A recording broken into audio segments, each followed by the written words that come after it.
Please note this episode discusses rape, suicide, and domestic violence. While not explicit, listener discretion is advised. Lauren Weingarten is a credentialed victim advocate and certified trauma support specialist. She is the founder and voice behind the MTMV Community Support Network, one of the first online support communities created for survivors and their supporters.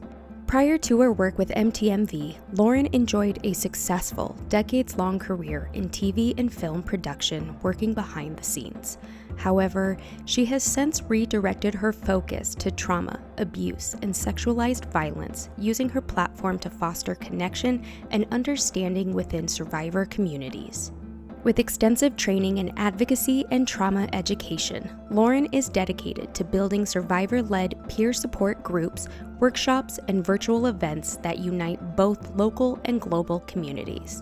She also works as a consultant, assisting research teams and organizations in enhancing survivor-informed care. This is True Crime in Hollywood, Lauren's personal tale.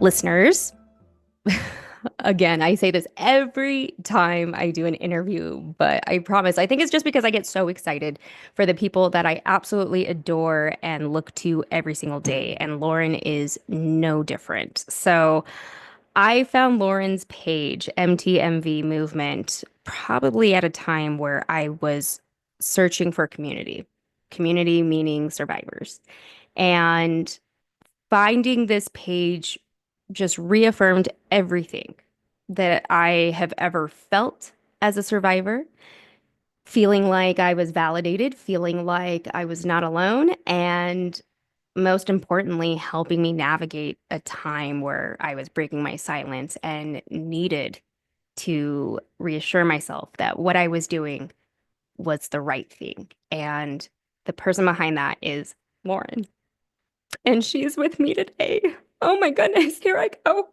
Um, Finding Lauren, reading Lauren's story, it has been very transformative in terms of how I operate in this world, but equally what you have gone through and what you will share today, I really hope resonates with more people, because I know the survivors who have discovered you probably feel all the same sentiments as I do. So first and foremost, Lauren, welcome to True Crime in Hollywood. But most importantly, thank you for everything you are doing. What a lovely, lovely intro. I'm going to start crying. And I told myself, like, try to wait till later to start crying. Tears are okay. Crying is okay. Crying is Exactly. um, well, I have so much respect for you. I am beyond grateful that we have connected. I think that the work that you are doing is so critical and important and humanizes victims when all too often, it's sensationalized and skewed towards the perpetrator. And I really appreciate that. I appreciate your spirit, your work, your friendship, and I'm grateful to be here to chat and talk a little bit more about MTMV Community Support Network and everything else. Uh, well, thank you. Thank you for your kind words as well. So, jumping right into it, I would love to know, Lauren, where did you grow up and what was life like during those pivotal years? Yeah, I grew up in North Carolina, Southern girl. There, nobody says, everyone's like, you don't have a Southern accent. Um, Honestly, life was really, really challenging growing up. I was raised in an abusive, chaotic environment um, by a single mom. My dad was mostly absent. I don't think I'm still probably realizing it, but as I've gotten older, I think I realized how abusive, how chaotic, how awful it was, and how much it really did shape my experiences, my view of the world, my core beliefs later in life. Now, I think a lot about my parents and their histories. My dad was actually born in an internment camp after the war in Poland, and then they came over to the United States after the war, a few years after the war ended. Oh my Um, gosh. And I think a lot about how he was literally born into this trauma. And my mom, she, was also equally impacted, with parents who survived the Holocaust. And as she grew up, she was expected to be a nice Jewish woman, have kids, have this family, marry a doctor or a lawyer. And she didn't want that, but she did that. And then she was faced with this life that I don't think that she wanted, that she wasn't capable of taking care of two kids, especially after, you know, my parents got divorced when I was like before I was one. So pretty much, Wow. Yeah. the majority of our lives, both of my parents passed away before they were 70. And I think a lot about how their trauma and life experiences really impacted their livelihood and how short that made their lives and how much that has impacted mine. I don't excuse their behaviors and how they treated me. It has definitely given me, as an adult, just empathy and understanding of things that they were literally born into that they didn't have a choice about, and how that impacted them and passing that trauma down from generation to generation. And I don't know how long I'll live. And so just trying to make the most of it and spark as much change and community and joy and puppy pictures that I can every time I'm here. Well, first and foremost, thank you so much for sharing that. I know that's not easy. And you are spot on about generational trauma. And that is also something that I have recently have started to work through and process because equally I grew up in a very difficult household with a lot of DV. And you're right. And I'm finally starting to see the way that you're looking at it, where my parents, were born into trauma and while I don't excuse their behavior, it's still something that they had no control over. And I think allowing yourself to give your parents that grace is such a healing stepping stone, and equally just a milestone for yourself. So I'm so sorry for your losses, regardless. And, I can only imagine how that shaped you, but it speaks to the resilience and the person that you are today. So again, thank you for sharing that. I want to talk a little bit about what your aspirations were, though, like growing up. What did you envision for yourself as a kid and what you wanted to be? Oh, that is a good question. Um, I wanted to be many different things. At one point, I wanted to be a rabbi. At one point, I wanted to be a lawyer. At one point, I wanted to be a veterinarian. At one point, I wanted to be a writer. Have so many different interests and so many things I'm passionate about. And that's been my entire life. Definitely as a kid, I felt that for a long time I worked in TV and film production, and while it was something that I never thought about doing growing up, just because I didn't know it was a job, like TV shows, Yeah. movies were so magical to me. Like, I don't know, kids are dumb. No, but like it just never occurred to me that there were people actually making those shows, Yeah. those movies. But especially as being a child of abuse, I love nothing more than to get lost in different worlds. I read a lot, like huge bookworm. Read, watch movies. I remember my sister and I used to sneak out of the house to go to like Hollywood Video and rent movies. Yeah, I think that it wasn't until I was in college where I took a like a film cinema class where you watch the movies and then Yeah. discuss them. And I loved it. It was all I could talk about. I was originally studying sociology and management because I wanted to do things with social responsibility and business. Wow. Um, and my friend was like, why don't you just go to film school? And I was probably like 18 before 19 before it was like, oh, like people make movies. And I ended up transferring to film school, Wow. and worked in the industry for decades. Yeah. And you're leading me right into that next question. So, When did you start then working in the industry? Was it right out of the gate, out of college? And then what was that career path like? I had transferred to film school, and af after my first year, I ended up leaving because my mom was really sick. I left to help take care of her. But to my luck, I was working at a grocery store, a health food store at the same time.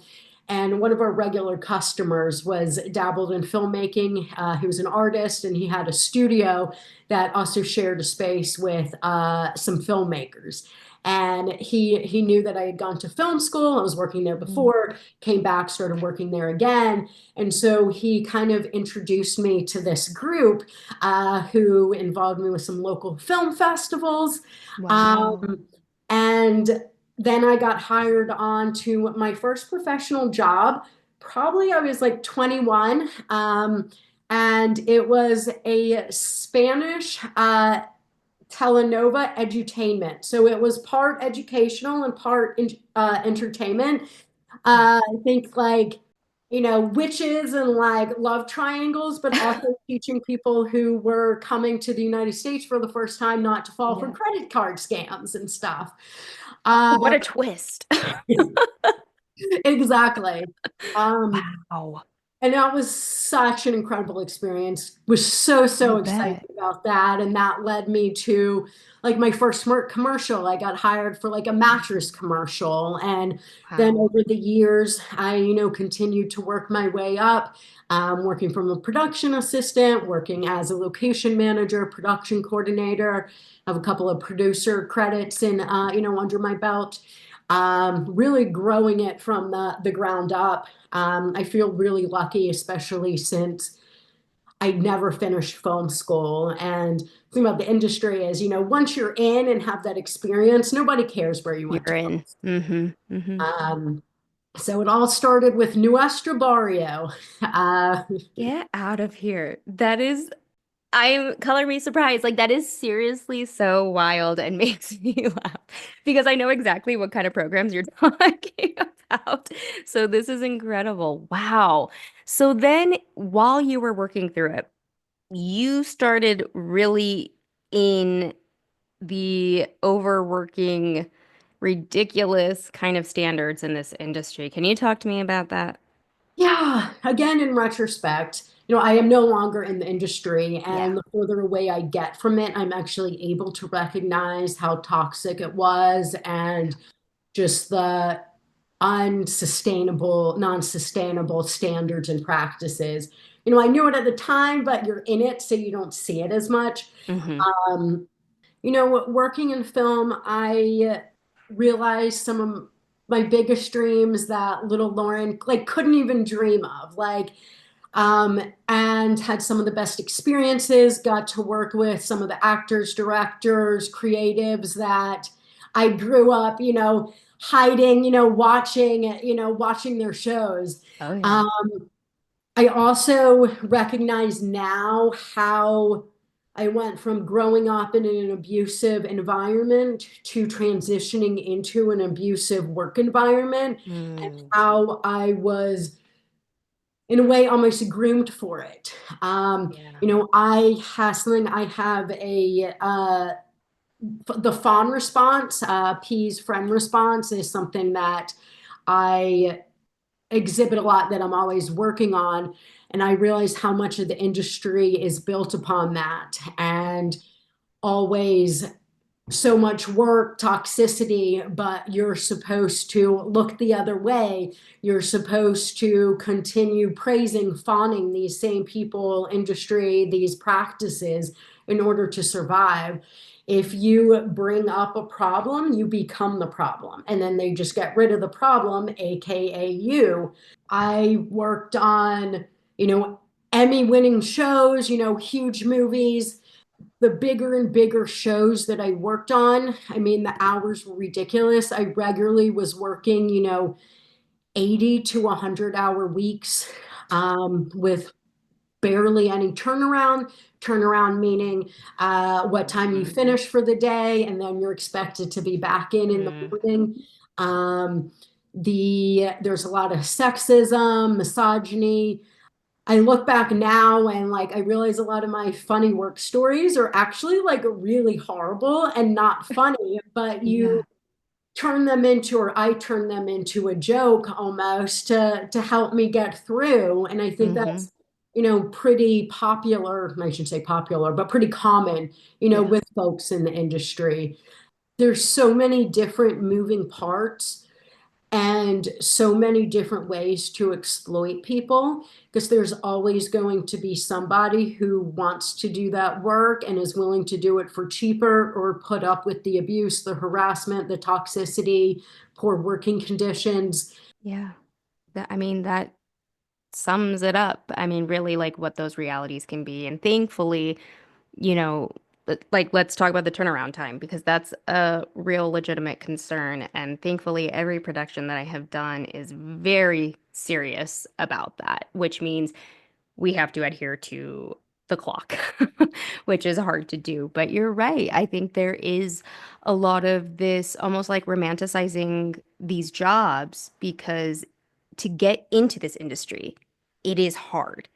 But once you're in it, you want to stay in it. So you do start, okay, well, I'll put up with this and this and this and this and this and this and this. I get that. I get that completely. So thank you for laying it out like that because that totally makes sense. I was just going to say to that point, I think that everyone sees working in film, people who don't work in film, as like glitz and glamour, Yeah. but they don't know that you're standing outside working for 14 hours, sometimes in the rain or the snow Yes. and Mhm. everything that goes along with it. Yeah. And I think that people forget that this is people's careers. This is how they support themselves and their Hmm. families. Like, Hmm. yes, it's fun to watch movies. Sometimes it's fun to work on them, but it's grueling, arduous work, and it's how people survive. Hmm. Hmm. Which is why this podcast exists for the other side of it, is to give people that full understanding. I mean, granted, yes, mine is about true crime, and so there's heavy trauma in that, but that applies to everything when it comes to film and TV. So, yeah, exactly. But it eventually got to a point where you decided you were done and you were out. Can you talk to me about what happened? Yeah, and honestly, I wish I could say that it was me who was like, I'm done. Um, I've now made the decision that I don't want to go back because I don't think that it's a safe environment. But I was more or less ousted after I was working, had been working on in the industry for 12, 13 years at this point. I've been working mostly as a location manager, production coordinator, had really worked up the ladder. I had aspirations to be a producer, and I accepted a position as a director's assistant on a CBS show. The director was directing all 10 episodes. He was a producer on the show, more or less the showrunner of the show. And it made sense to me to be the assistant to somebody that I want to have a similar trajectory toward, be in those rooms, be part of that process from start to finish on the show. Right. A lot of people thought that I was taking a step down, which technically I was. Huge pay cut. Assistants are kind of get the are most notoriously abused, treated the worst. There's tons of movies about it. Tons of You would have tropes. thought. Yeah. um, and was working on the show. Um, was called the MVP of the show regularly. Was already asked by my boss to be on his next show. Two shows after, he's gone on to be nominated for Emmys, other prestigious awards. He was an up and coming director who has now, quote unquote, made it. I thought that I had my dream job. Um, like every job or most job, there's toxicity. I was working, close to 100-hour weeks, no turnaround. The network's deliverables were really unrealistic, Mm. to the point where it impacted our schedule. um, severely. Um, just a lot of power struggles with the people at top between creative, how they wanted to run the show, not liking each other.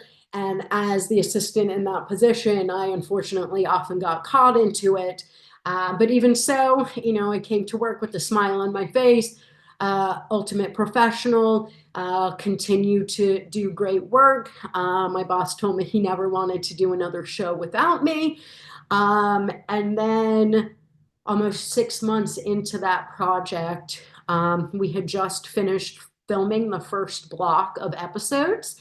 Um, I went out with some friends and one of the actors on the show, probably our, I would say, lead actor on the show, uh, joined up with us, and a few of us ended up at my house after the bar because it was close to that location, and he raped me. And I am a very determined person. I, while I knew it was happening, um, I had wanted to do my best to pretend that it didn't happen because I didn't want it. I didn't want to have been raped by, the lead actor on the show. I was concerned about my career, the show. I I had so many different concerns and was dealing with the aftermath of the assault, as well as, again, working like 100-hour weeks, barely getting any sleep. So it's hard enough to process trauma, but especially if you're not having that rest and digest time and continuing to work in a toxic, abusive relationship with various different supervisors. The executive producer on the show um, harassed me all regularly. The term like microaggressions came up. Like he would regularly take responsibility away from me, but then not tell people and then blame me when things didn't get done. Would be screaming at me all of the time. Um, he was actually so toxic, and this is something that breaks my heart that I think about a lot, is while I was being raped, one of my first thoughts was, this producer is going to be so mad that I got myself raped. Oh my gosh. And at the time, I didn't know that you could get a medical examination without reporting to the police. I thought about telling somebody, but I thought that if anybody would believe me, that I would be blamed if something happened to the show, that I would be kicked out of, the industry. As naive and uninformed as I was at the time, I knew enough to know that you don't bring these things up. Um, I had, and then I had to keep working with him and listening to people talk about how him just walking across the screen was pure magic. And it was very clear to me that I could not speak up about this. And I think it goes back to, if you speak up about it, you become the problem. I tried bringing up other bullying, harassment that I had been experiencing. I was told by several producers on numerous times, sweep it under the rug, don't ruffle any feathers. And as bothered by that, I knew that they were right. And I kind of, back to me being determined, trying to pretend like this didn't happen. Um, and then my health, mental health, all of it kind of unraveled, which led to me not, I'd say me yelling at a producer, but really I would say yelling back at a producer, the executive producer that I aforementioned. I couldn't take it anymore. Instead of just taking it and smiling and nodding, Hmm. um, I ended up getting fired, blacklisted, when I eventually did come forward. And the response from the network, my old boss, my old friends, community, it's very clear that I was right not to have said something while I was working on the show, especially when the network was trying to make this show their new flagship show. This was their investment. I don't think that I would still be here, be alive, if I had spoken up at the time. It just wasn't safe. I feel like it's especially true in the entertainment industry that you're only as good as your last job, or so they say. And I was blacklisted. I was seen as the problem. It didn't matter that I had a producer yell at me, throw things at me, that people witnessed a producer like just on a regular basis screaming at me, berating me, blaming for things that weren't my fault. But as soon as I couldn't take it anymore and yelled back, I became the problem, and I lost my decades long promising career. And I think what happened to me is unfortunately really common. I hate all of this for you, and it breaks my heart to like finally hear it from you. You're so brave, first and foremost. You are so brave. Um, because I can't imagine what you had to one endure, but then the aftermath of that. And it makes me so angry for you because who was supposed to be there for you? And you're right. Everything you are saying, there is no lie. That is the truth in this industry. You typically just stay and obey. That it really, I've used that to describe my DV relationship, but that's abuse. It's abuse. And I have learned that the hard way. While I can't speak to specifics of things, in the fall of 2023, I experienced sexual harassment, even working remotely. Let me just say it that way. I lasted 7 days on the show before that went bye-bye. Now, with that being said, I put up a fight. I put up a real big fight because it's for people like you who couldn't make it even to that step. And I thought over my dead body that I'm not going to take this to the top. And I took it to a studio, one of the biggest studios in the world, because I had to do something. I had to say something. I had never, ever experienced anything like that before. And I will say it was my worst nightmare as a empathy-driven storyteller because I discovered the show was merely a combination of true crime and reality. And day one, I went to my husband and I said, "Oh, no, no, no, no, no, no, no, no, no, no. I don't know how I'm going to do this." I literally said that day, "I don't know how I'm going to do this. But the strike, everything that was going on in this industry, I knew I had a job. So I needed to just push through. And then 7 days, literally 7 days. And I was like, of course it was this show. Of course it was.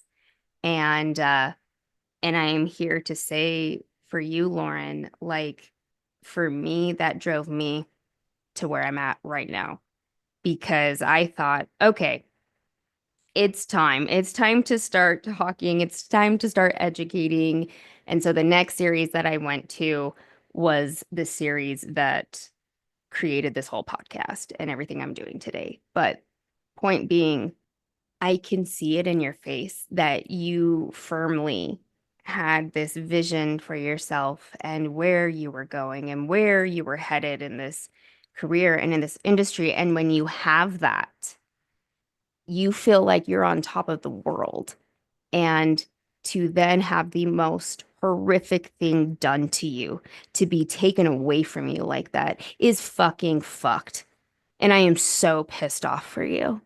And truly, you deserve all of it. And I so wish that was not your experience. And I'm just here to say that now knowing that to where you are at today, fuck those people and fuck yeah, because look what you're doing today. So, how has that healing journey been a process and how did it get to MTMV? Well, first off, thank you, and I appreciate everything you said, and I'm sorry about your experiences and Oh, what you shared really resonates. I may no longer be in the industry. There's a lot of people who see me as the villain, but people mhm. deserve to work, follow their dreams, explore a career, work a gig without being harmed. Yes. And I know it's an issue in all industries, but the Yes. entertainment industry is so, like, it's just commonplace. Hmm. I've had people ask, what was so abusive about that show versus others. And it was like, well, being violently raped. But other than that, I mean, it's just par for the course. Hmm. Um, on like, I don't want to say every show, but pretty much every show. Never thought that I was going to come forward. I had, after everything that happened, I really believed that I was the problem, that it was my fault. And then in 2018, the Kavanaugh hearings happened, and Dr. Christine Blasey Ford spoke up. And between being inspired by her bravery and absolutely disgusted by a lot of the response and victim blaming and narratives that resulted from that, I felt compelled to try to speak up. I had started trying to speak to a crisis center about potentially reporting, spoke to a lawyer. The actor who assaulted me, uh, his lawyer threatened to sue me for defamation, and that made me just want to speak up further. Um, I, at the same time, I mean, things were really, really hard for me for a long time, like not getting out of bed, not eating, like barely able to like function as a human being. Um, while I was working on the show, I had tried taking my own life. And while I was in the hospital, CBS, the network involved, did an entire quote unquote investigation where basically they told people not to speak to me, made them sign NDAs, and there was a whole smear campaign while CBS knew that I was unconscious in the hospital. And I I mean, I lost everything. I lost all my friends, my career, my community, my entire sense of identity. And I was in bed for a long time. And then in the beginning of March or beginning of 2019, I felt like as alone and as confused as I felt.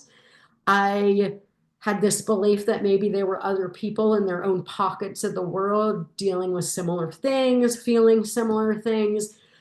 And I started what was then called Me Too Many Voices on Instagram. When I initially started it, it was anonymous. I didn't share my name or face for probably the first 2 or so years. But it was me sharing information about abuse awareness, sexualized violence awareness, understanding trauma.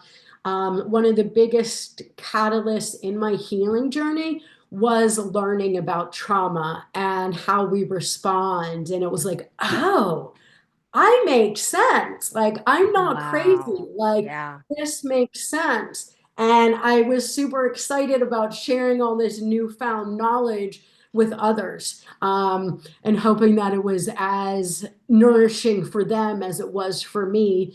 I certainly never expected the MTMV community to grow as much as it had. I also started doing a lot of training and workshops to further my education and learning, not just for me, but for others. A few years after I was running the page, I started offering peer support, became a credentialed victim advocate. I actually think I became a credentialed victim advocate before I started actually working directly with survivors and doing groups and Yeah. stuff because I wanted to make sure that I was ready. I Yeah. certainly didn't want to do that work before I was ready and create more harm, re-traumatization for people. So for the first couple of years, it was more posting, talking to people in DMs.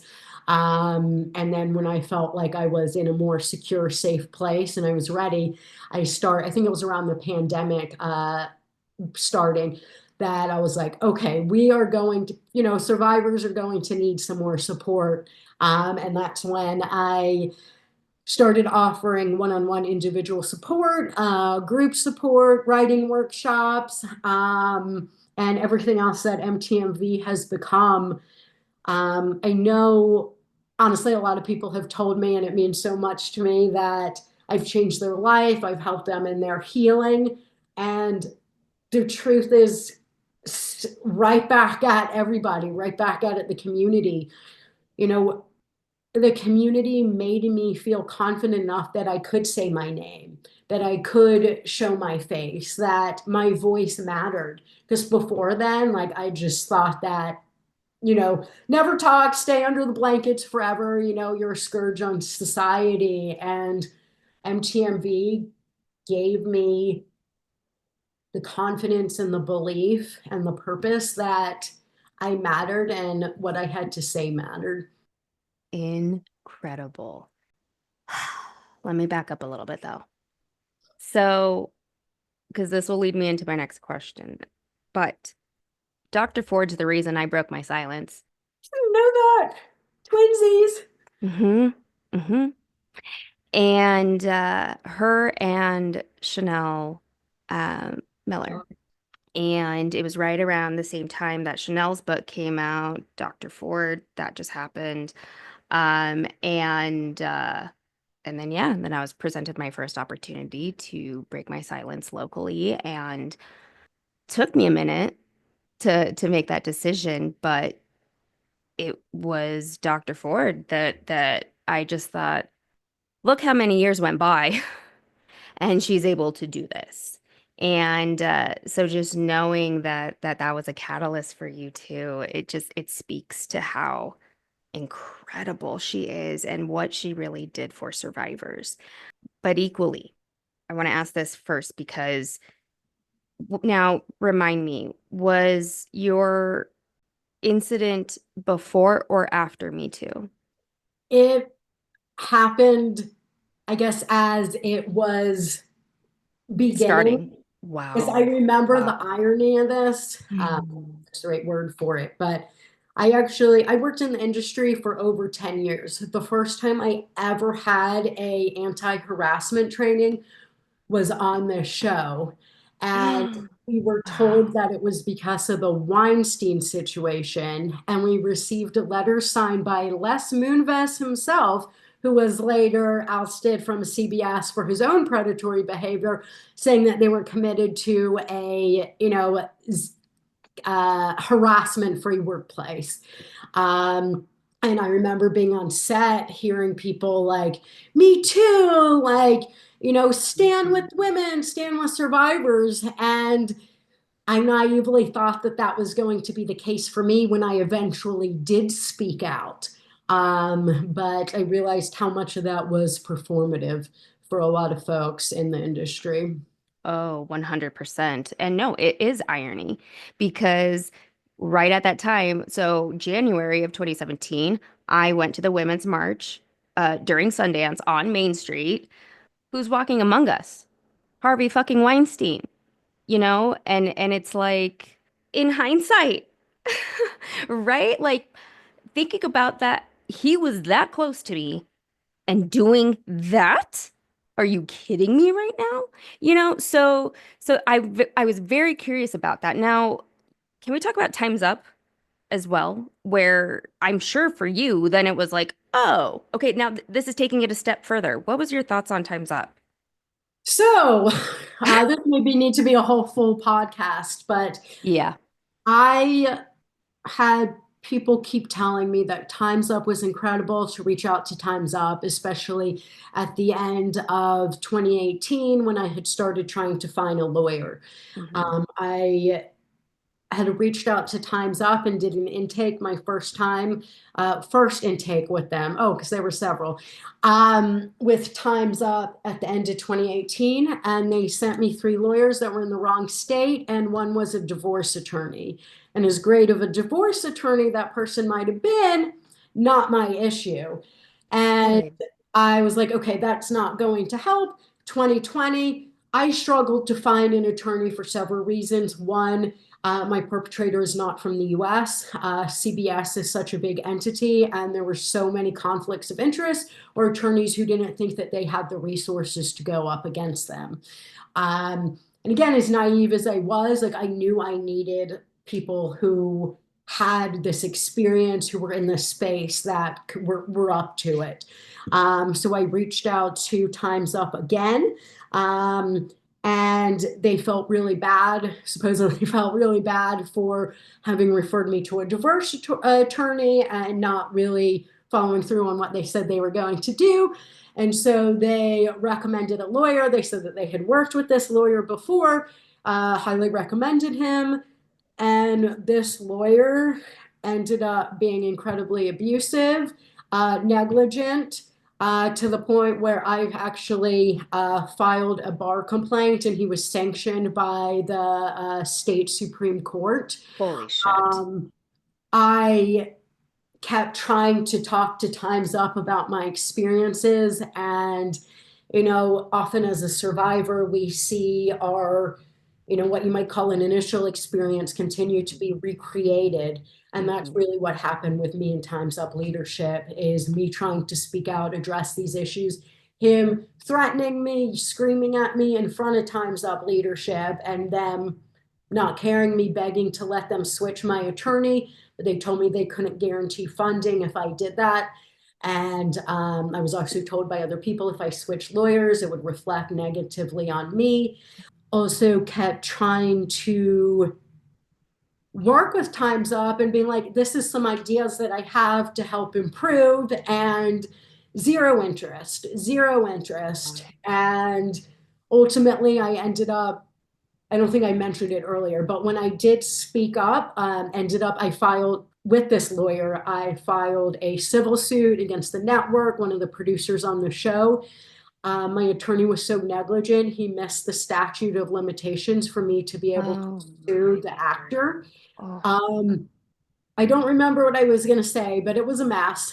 And yeah. it was really disappointing to me that an organization that was supposedly created to support survivors was such an active participant in me not really getting justice, because I ended up settling my lawsuit because it was unsustainable and it was such an abusive relationship with my attorney. It was just not healthy for me. So I ended up settling. Um, you know, there's been articles, proof showing that Time's Up has consulted, done damage control for known perpetrators. And it just really speaks to these conflicts of interest. I later found out that Time's Up was strategic partners with CBS, and something that they never told me about. Totally losing my train of thought just because it's so frustrating. And this is an Yeah. organization that is supposed to support survivors, yet for so many, creating more obstacles and further harm. My That's gosh. my kind of brief thought sometimes. Yeah. We may have to truly, like an off script, we will have to dig into this more because there is so much more I want to say right now. And ugh, it's so maddening because it's like, oh, okay, are we actually moving in the direction that we actually need to be going? And you're like, yes, yes, yes, this is the answer. It's the Wizard of Oz effect, right? Now that we're getting into like the angry areas of where we wanted to go in this conversation, because today is January 1st. I'm just marking this right now, 2025. And the reason I'm doing this is because I know things are going to get updated and we're going to have new information coming out. So, obviously, the most blatant thing in our face right now is the Justin Baldoni and Blake Lively lawsuits. And now there has been information about just recent lawsuits within the last 24, 48 hours that just hit media. And I finally finished It Ends With Us a few days ago because I really was not going to watch it. Let me just be crystal clear. But I wanted to finally know and see if I could actually see any of his behaviors within everything that I read in the document. That's like truly as an investigative journalist, that's what I wanted to do and why I wanted to watch it. I also, again, wanted to see what was the depictions of DV, a sexual assault scene. I mean, so I wanted to understand that. But most importantly, now I hope with listeners hearing your story, it validates even more of Blake's lawsuit and the abuse and harassment and everything she just endured, regardless of who she is, where she got married, picking all these parts of Blake to make her the imperfect victim. That's not reality. I don't, that's not my concern right now. My concern is this woman who just had a baby nonetheless. And to me, I will be very curious to hear your thoughts, but where I have landed and have ended is that I feel like Baldoni had some type of fantasy or crush on Blake that he just couldn't eventually just help himself. Like I can see the predator that he is, and this is something that he's very good at and he's succeeded at. That's the vibe he's giving off. So it's like the fact that he was just sexualizing her constantly, but then degrading her. Like it's just the most toxic thing I've seen. But just like you said before, once you start understanding trauma, and this has been attributed to not just your page, but also therapy. So those two things coexisting has really unlocked things in my brain right now. But it's identifying all of those marks and then now going through the process of what I went through and what I just shared, with that production company and studio, all of this resonates so much more differently. So I would love to hear your take on. Yeah, well, first off, thank you for sharing all of your thoughts. Yeah, I that was long-winded. Not at all, not at all. If it was, what's wrong with long? I am a longer story, longer type of person. I don't Yeah. do easy or short. Yeah, I mean it's devastating in many ways. I know not to, say this in a disparaging way, but I think a lot of people were shocked by kind of the claims, and Yeah. I wasn't. Um, Yeah, if this exactly. is the standard of what happens, Mhm. and it's not just for actresses or actors, it is for everybody. And I feel a lot of times you don't hear the stories except if they are, a big name actress, but not hearing the stories doesn't mean that it's not happening. Correct. And a lot of what, Blake Lively described in her suit is things that I know I experienced, on a regular basis, just with a day that ends in Y, just that's how casual the harassment and toxicity is in the industry. You may be familiar with Dr. Freyd. I think I'm saying her name right, but she coined DARVO, which Yes. stands for Deny, Attack, and Reverse the Order of Victim and Offender, meaning that basically claiming that the victim is the perpetrator and making the perpetrator the victim. And it's such a playbook. It's like almost like these perpetrators, like they do have a playbook or something, or they're 100%. Yes. and that's what I see happening now is, Yeah. we're learning now that they literally orchestrated a smear campaign. Again, not to disparage people, but I didn't fall for it. Like as you're saying, like I don't care where Blake Lively got married. Like obviously being married on plantation is not great, but let's also talk about how many films and TV shows film at Thank you. plantations for Thank you. non, just, oh, Yes. look at this pretty lake. Yes. Um, Hmm. it also doesn't matter. It does not make me support her any less.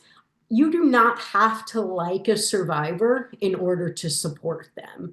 Thank you. You don't have to be likable. You shouldn't have to be likable in order to deserve support.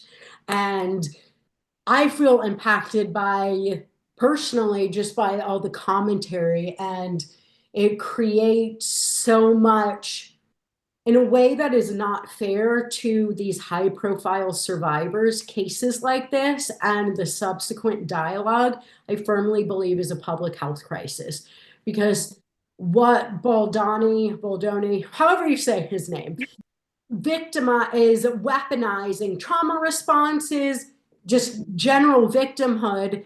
And you see that reflected in our society in the comments. I've actually been working for the past couple of years with University of Washington Center for Informed Public on these issues centering around the Depp v. Heard case, Mhm. about how these cases do impact survivors and the support that Yes. they're trying to receive. Hmm. And, from my standpoint and the work that I do, I just want everyone to know that, I don't know, there is no such thing as a perfect victim. All perfect victims, or we're not. We do Hmm. what we need to do to survive. Hmm. And I'm seeing a lot of comments, oh, why didn't Blake just quit her job that she was contractually obligated to fulfill? Exactly. Do you know And what those contracts are like, people? Come on. it's really disheartening to Hmm. see how this misinformation, disinformation is being weaponized, and how much it harms not only Blake, but every survivor. Nobody plans on becoming a victim. So it Hmm. really impacts everybody. And it trickles down. Cast and crew giving their support to Blake. And again, as a reminder, nobody wanted to do press with him. Nobody. So, at the time, I was a big fan of Justin Baldoni because I was a big fan of Jane the Virgin. And that was my greatest escape during one of the hardest years of my life. And I fell for like the Baldoni effect. I mean, I started following him on social media. He seemed so like such a loving father and husband, and oh, maybe he really is the person on the show. Again, this was before I was in the industry, so knowing what I know today, I recognize those, I had rose-colored glasses on, as, most people do. If you're not in this industry, you're not necessarily wearing those. So you do have this parasocial and romanticizing these individuals, right? So to go back to what you were saying of these high profile survivors, I mean, I know for myself, I really struggle with Rihanna strictly because not due to Chris Brown and her decision to forgive him, but it was putting Johnny Depp in her, show, in her Fenty show, shortly after the whole case. And for me, the Depp and her case was, I had no idea I was going to have the reactions that I was having, because it was like, oh my gosh, I am watching a survivor being demonized and dehumanized, like, and then just again, just the nitpicking of everything about her. Look, two things can coexist, okay?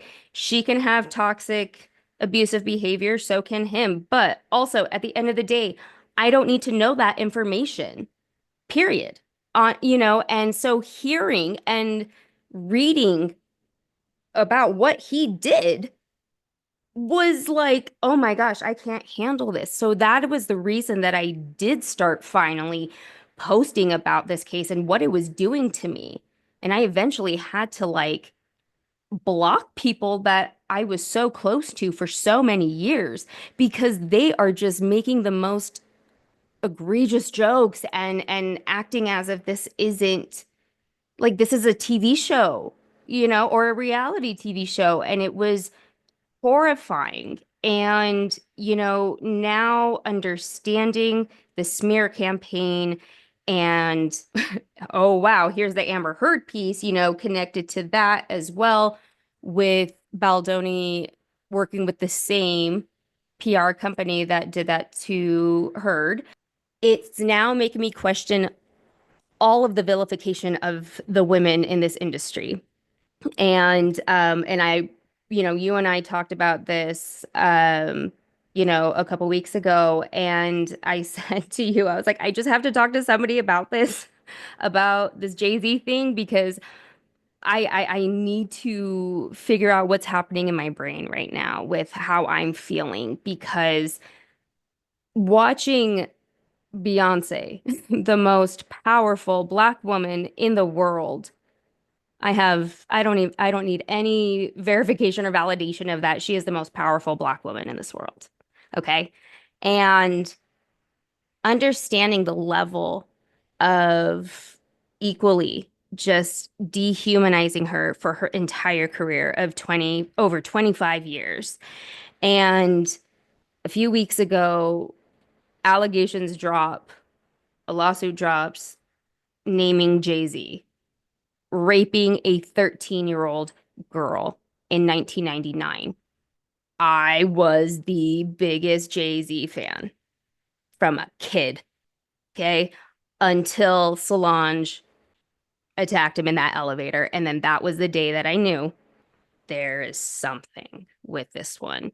And the body language, I don't want to ever, insinuate that somebody is being abused, but there are certain body languages, going through Beyonce in that moment. And because that was, publicized in 2014, I think that when that was something in my brain. And then she came out with Lemonade. And then I was like, okay, okay, this is what I was thinking, that there is something going on. And whether I can say this for sure, of course I will never know, but it's very evident there is abuse happening regardless whether that's emotional, mental, something's happening because they did separate for a period of time.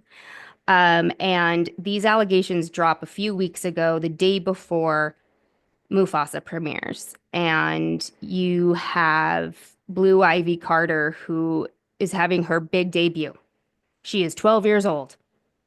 Probably this day she's been looking forward to for a long time. That breaks my heart as a 12-year-old girl. And then that comes out a day before about your dad, and you expect me to believe that she doesn't know what was said about her dad. And then you have your mom, and your big day comes, and your dad still shows up for you. How are you expecting a 12-year-old girl to rationalize what just happened within 24 hours? And then to also think about Beyonce having to go out there and do that too. And again, and this is a woman who has been conditioned. Um, she has said this herself. She continues her legacy for her family. And so she shows up for her family. And as a mom to a daughter, of course, you're going to show up. Um, so for me to watch that again and having to reconcile that, again, one of the most powerful women in this world, people are saying that she is complicit, that she is, hiding information. She is, a part of this abuse. She was a part of this rape, whatever. There is not a single legal document naming her anywhere. Stop it. That doesn't exist, okay? This was also 1999. They got together, I think either 2002 or 2003. Okay, people, there is a gap. There's also an age gap, okay? And a very significant one in terms of when he, they did start dating or whatever, and he has way more life experiences before her. And I can guarantee somebody who was that close to P. Diddy has people on the other side holding secrets, holding information from them because other people will be complicit in those crimes. But as we have seen in this country, racism still exists. They want to go for the most powerful black woman. So what do they keep doing? They keep ostracizing her from every single thing that she should be a part of, like the CMAs, first of all, assholes. Listen to this, because how many people tuned in for this Beyonce bowl compared to your CMAs? Okay? So everybody that is out here just again attacking her left and right, but she can still come back and still come back being that more powerful. Just because she can do that does not mean that she cannot be suffering in the background, that she may not be able to figure out how to leave a relationship because she's concerned with her life.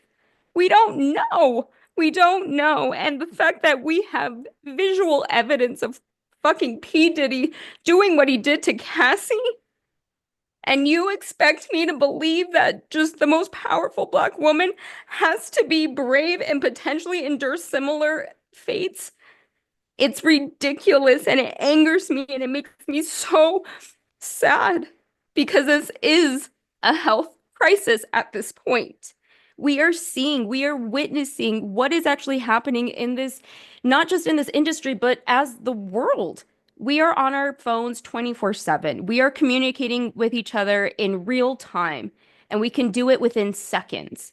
But the minute that we all start going and throwing people and calling them abusers when there is no evidence of that, this is a mother of three children, a woman who has spoken to her trauma year after year after year after year. And this is why I bring up Taylor Swift in this argument, and I'm calling it an argument because for the same things that Taylor is celebrated for, Beyonce is not. And she's doing that and then some. I love that thought of the Eras Tour and what that represents. But here you have a woman giving all of these significant Black historical moments on Christmas Day to America to educate people because she's speaking to every American at that point. So, point being, this is the best way for me to explain it to people because I feel like the more and more I have conversations with people and they're listening to me about this, it's starting to kind of click, right? That these smear campaigns are real. You expect me to believe that there haven't been smear campaigns for years and years and years and years and years for this black woman that everyone is so afraid of? Give me a break. So, I digress. I don't even know where we were. Well, I mean, everything you just said times 1,000. And I think we almost didn't even know about the smear campaign, against Blake Lively. The amount of Yes. smear campaigns, small to large, that we will probably never know about is just staggering. And that is the reality. Smear campaigns happen on a daily basis and not just to these, powerful people. But also, if it is happening to these powerful people, how is that? What is that like for everybody else? And speaking to all your other points, like I just want to like put a yes emoji to everything you just said.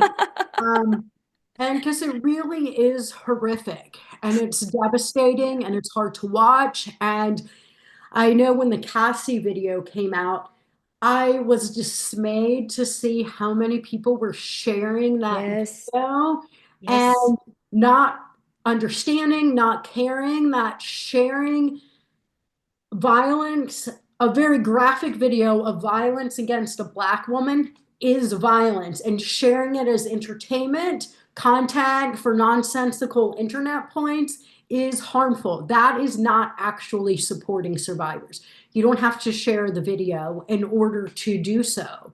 Yes. Um, and with Beyonce, to your point, is we're so people who speak up or simply existing are often vilified more than the actual abusers. And we see that with, Beyonce. It's like people, oh, she's complicit, she's an abuser. So many different think pieces, posts I saw about her that, but what about the ones that are about Jay-Z, where there is actually legal documents and the harm that he has caused?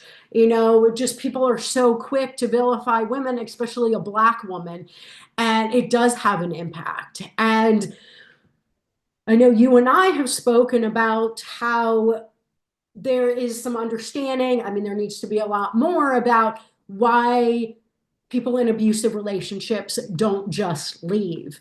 But Yes. if that is her situation, we're not going to speculate, but if that is, where is that compassion for her and Mhm. what she's trying to do to survive and show up for her kids, herself, and survive in this environment?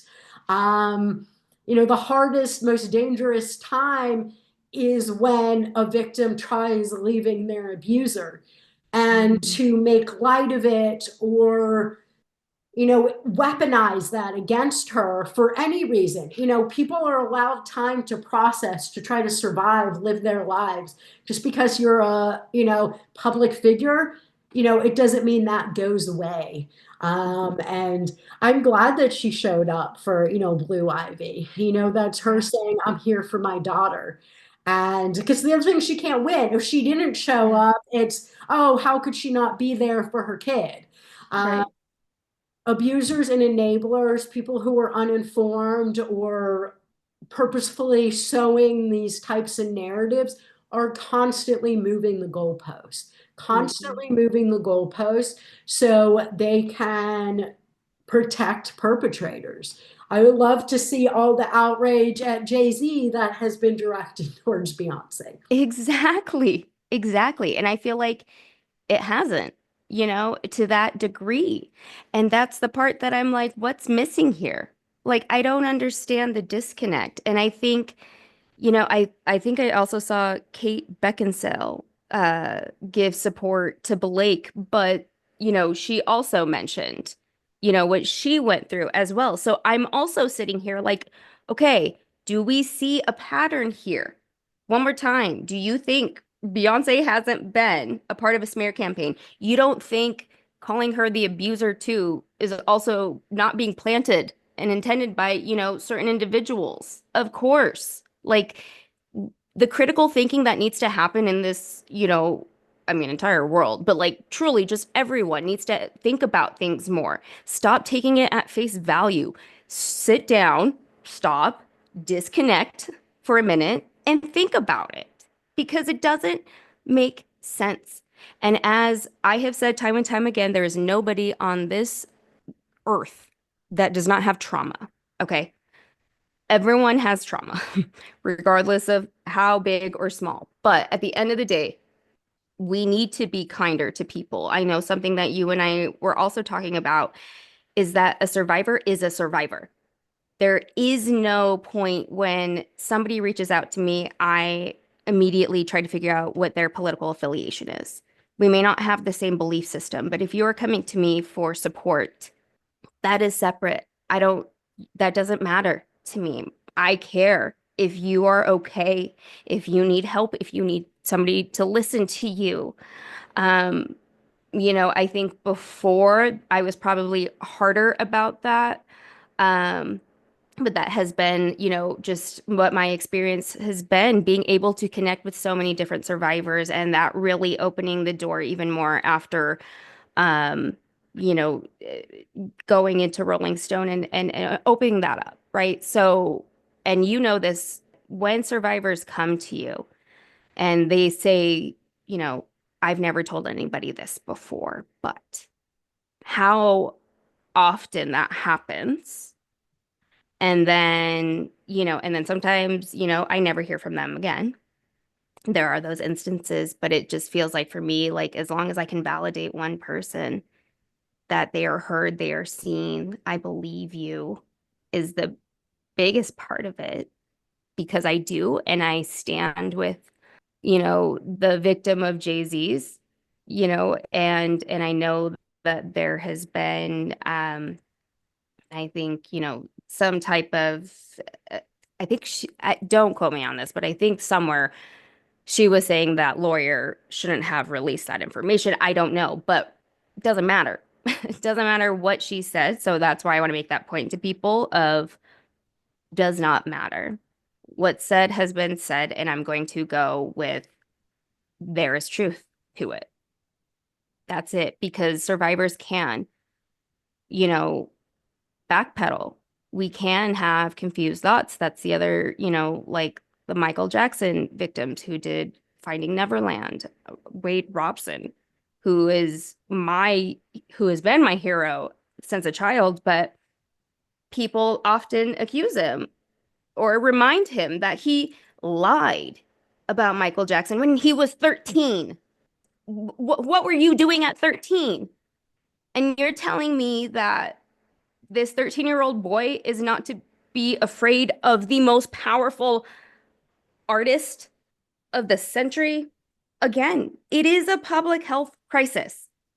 We understand, we know that this happens so much. Even me as a Catholic, it's hard for me to reconcile supporting a church that I don't necessarily support in the sense of the abuse and what has been done. So I separate myself from the church to my religion and how those two things coexist. So it's just, again, it's a reminder that we are humans. We need community. We need resources. We need to be feeling like we are seen and we are heard. And that's exactly what you have been doing for so many. And it is absolutely just so inspiring to see how much you have just thrived, but life still throws you curveballs too. And I love that you are someone who, makes sure to communicate with your community that, hey, today's hard. I'll circle back with, DMs in a little bit, or I'll do this, and still saving space for us while you continue to heal. And I hope you know that that is truly such a beautiful thing for me to watch in you and that growth and seeing how much you do heal every single day. And by you building what you have built and what you're aspiring to do, you're going to be unstoppable at some point, and all of this is going to matter. Everything that you went through matters. And it's important that we talk about it. And it's important that we address these things. Because if we don't speak it, it doesn't exist to anybody except you. And that's the truth. So just thank you. Thank you for everything that you are doing. So looking forward, can you talk to me about what you envision for MTMV, and are there any new projects or initiatives that you're excited about that you want to share with listeners? Yeah. First off, I just want to say thank you for all your kind words and support and for seeing me and seeing the work that I'm doing. I also just wanted to speak quickly to your point that Yes. there's so much gatekeeping of compassion and support and justice. Mhm. And, you see that, like what we just talked about with Beyonce, we see it with Blake Lively, we saw it with Amber Heard. And, you know, both of them weren't abusive. Yeah.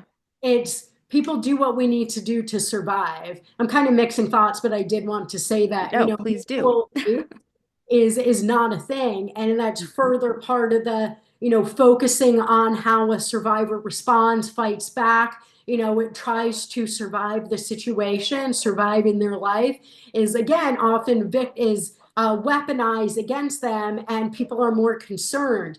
How a survivor responds is not the problem. The Mhm. problem is the abuse. And all too often there's this cognitive dissonance, or this, do I like this person? Do I believe them? Do I think they deserve support? Hard stop. It's not up to you. Mm-hmm. Like sometimes people ask me, like, in my work, like, is it hard to believe everybody? And it's like, well, no, that's actually probably the easiest part of the job, but also it doesn't matter. It's not my place to decide if what they're saying is real. Like, I believe them and then some. My job is to try to support them, what that looks like for them, and acknowledging that every survivor is going to have different wants, needs. They may not even know what that is, but figuring out what that looks like. You Mm-hmm. know, the opposite of trauma is choice. And I think one of the most powerful things that we can do to support survivors is help provide them with information so they can make informed choices.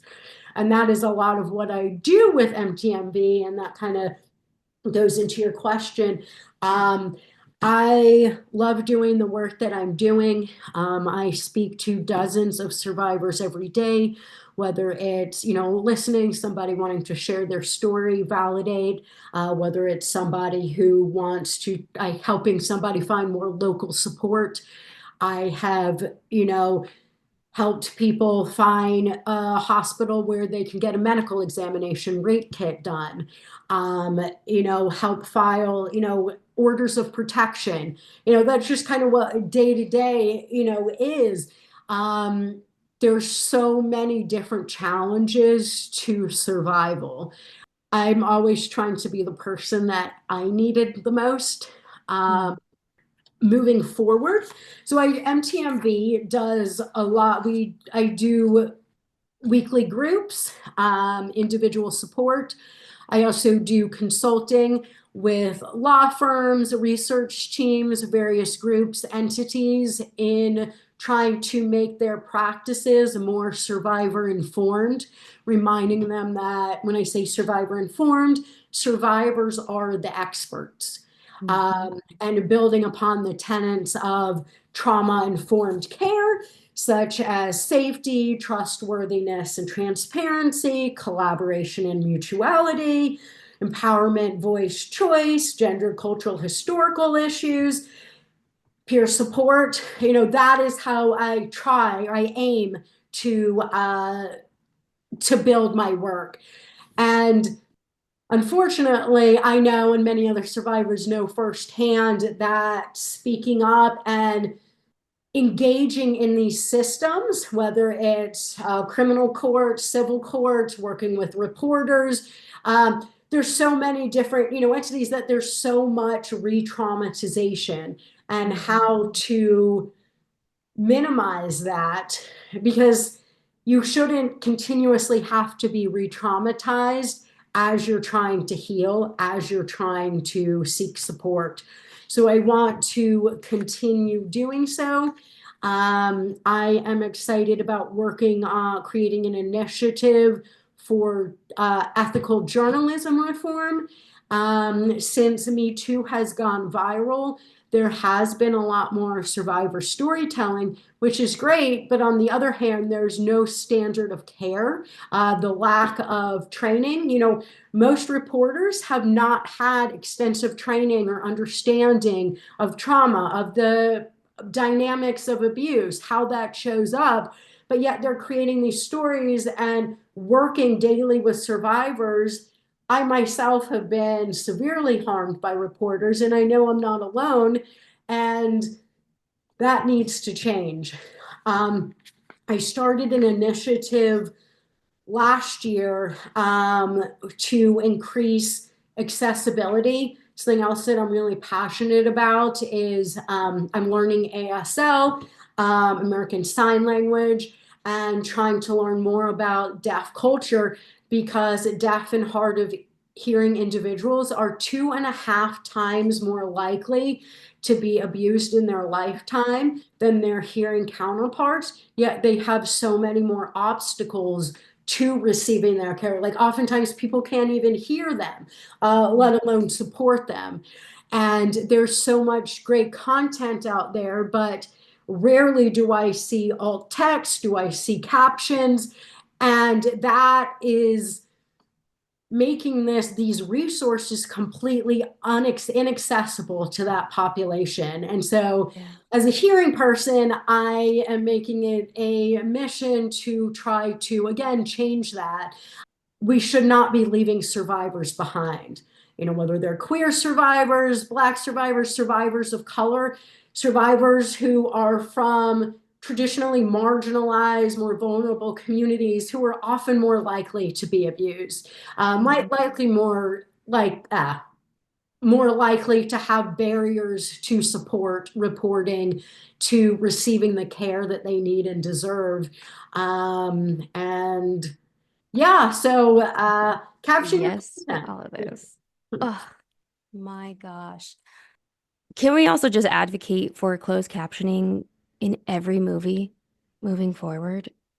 I I know I have done a ton of damage to my ears with like concerts and probably wearing my AirPods, too high, but why isn't this a standard? Like, I wonder that every single time I go to the movies now and like I need it.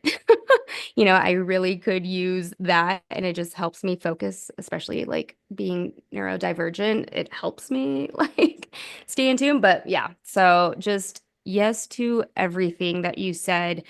You started talking about you want to do this initiative with journalists, especially those reporters who interview survivors. And you and I both have experience in this.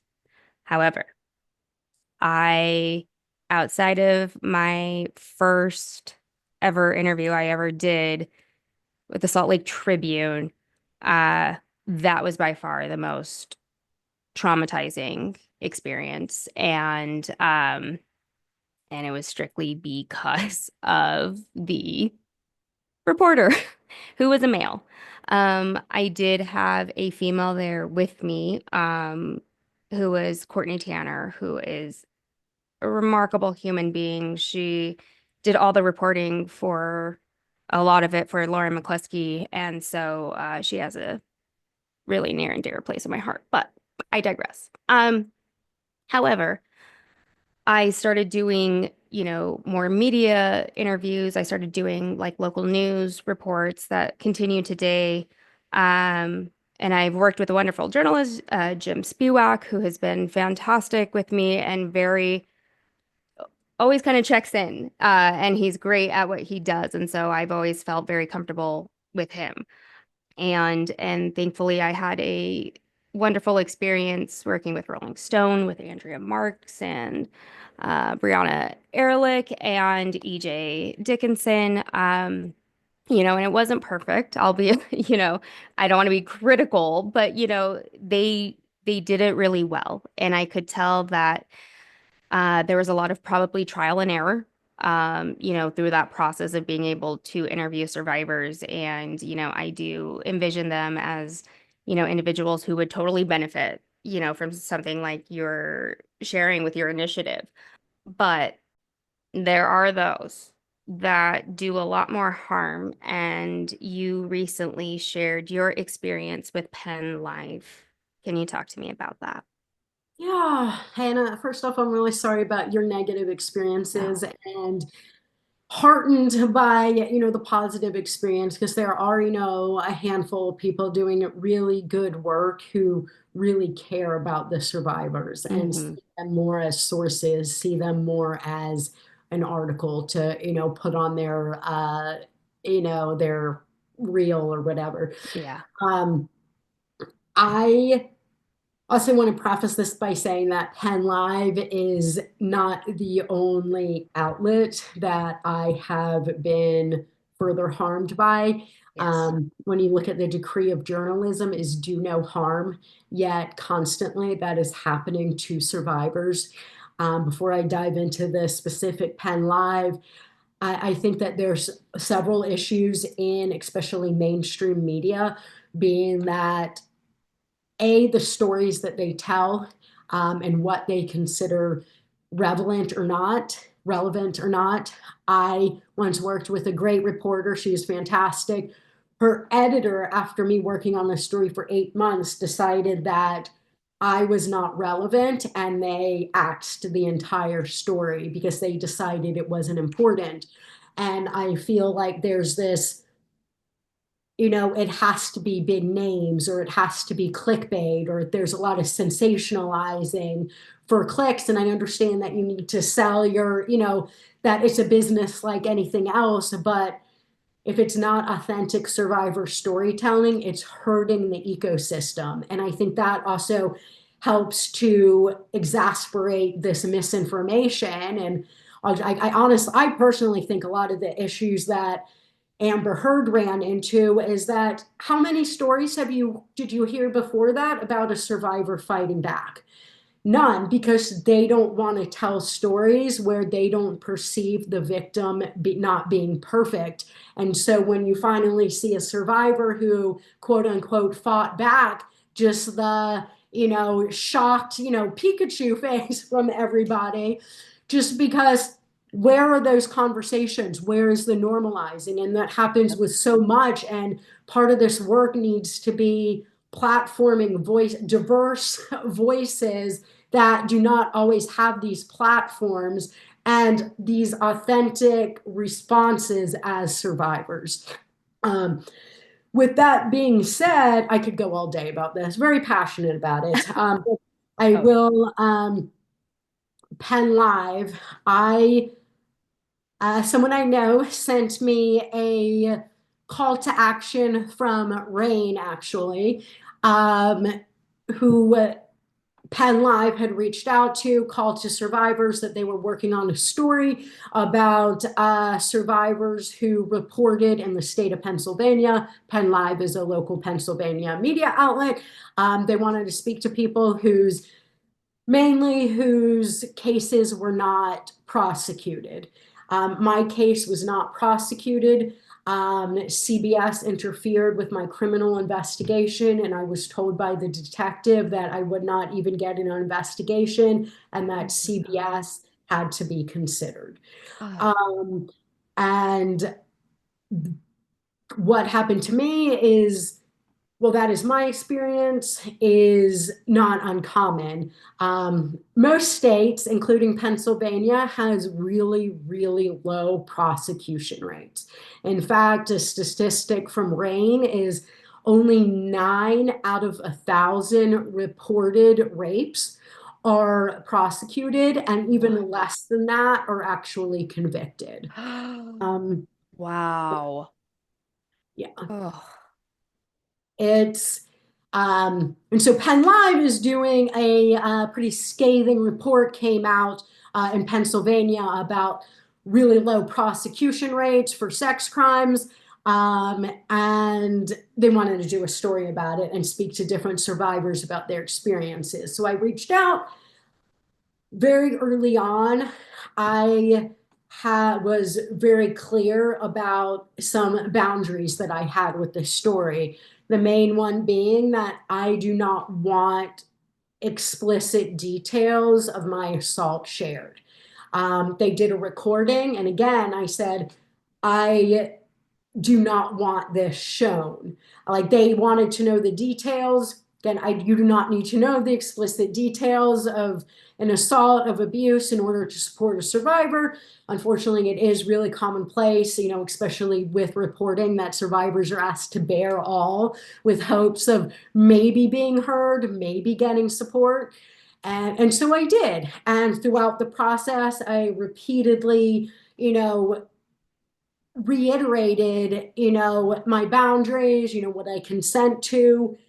And a few days before the story was supposed to come out, it all fell apart when they wanted to share explicit stories of my assault.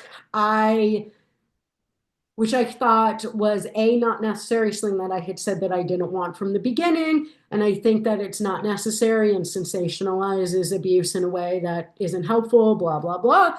Um, I There were other frustrations like them not wanting to name my abuser, even the network, even though there's a public lawsuit, for fear of being sued, which again is turning into another problem when you look at, you know, journalism, survivor storytelling is another form of justice, but when entities are either run by abusers or protecting abusers, or somebody doesn't want to be sued, which I understand is like a valid concern. I don't want to be sued either. But that limits the stories that are being shared and it impacts victims. I had a conversation with the reporter I had been working with and her co-reporting partner, who was also an editor at Penn Live. Um, and I found out that just I kept trying to reiterate that I did not want this, the explicit details. At first, that there was hemming and hawing, like, oh, we need to share that to get people to care. And I didn't say this, but if you have to share explicit details in order to get people to care about your story, like story you're writing, then you're not a good journalist. You're just not. Yeah. They eventually agreed to that. I tried bringing up, I had told them that I did not want them to reach out to my abusers if they were not going to be able to name them, because all that does is put me in an unsafe situation, gives them more information, ammunition, and they did that. And I kept trying to say, what about my safety? And I was interrupted, told, we're not here to talk about your safety. I have a deadline. I repeatedly had to remind them. Reminder, I'm a person. This isn't, a story about like a pie eating contest. This is, my trauma and being told it doesn't matter. We have a deadline. Me saying that, like them just being utterly disrespectful. And I'm like, you don't have a right to be disrespectful. And they're like, we do when we have a deadline. And just tons of like victim blaming, disrespectful comments. Wow. I thought that I ended up getting off that call, basically being like, I'm going, you don't deserve to get to speak to me right now. Yeah. And tried following up with the reporter. She ghosted me for a meeting that we had planned, canceling it like 5 minutes before the meeting started, and then kicked me out of the story. I said, I want to do the story, but I want to make sure that you're not sharing explicit details about my rape. And she says, sorry, we have to, move in a different direction. And so I had been removed from the story that I had been working on for months and months and months. And then about an hour or so later, I received a call from their director of content, the head editor, and she was like, do you want to do the story? And I'm like, yeah, but, and I kind of told her about my concerns. She didn't believe that her precious reporters were being disrespectful, that they spoke to me like that they violated my consent, um, Wow. which was frustrating. There were certain things that we were kind of going back and forth with that I was like, can we compromise on this or the language of this? That doesn't feel representative. And that Mhm. things that they had said no to, that they wouldn't even engage with me on, we spent 2 days working on. And so it was like, okay, I'm in the story. We worked it out. I'm not getting quote unquote everything that we had talked about or I thought. They changed the framing of the story without telling me. Mhm. But I was like, okay, I feel mostly good about this. And the next day, the story came out, and the story was supposed to be in several parts. They had told me my part wasn't until like the second day, though I was reading the first story and I had this thought. At first, I thought it was just an ad because every time you're like scrolling on, there's ads in these stories, videos, and such. But then I was walking my dog and I was like, wait a second, is that video of like interviews? And so I went back home and I watched it, and they had published online video of me talking explicitly about the rape. That even That's right. that I had been saying I did not consent to from the start to literally the end before they did. And I had to reach out.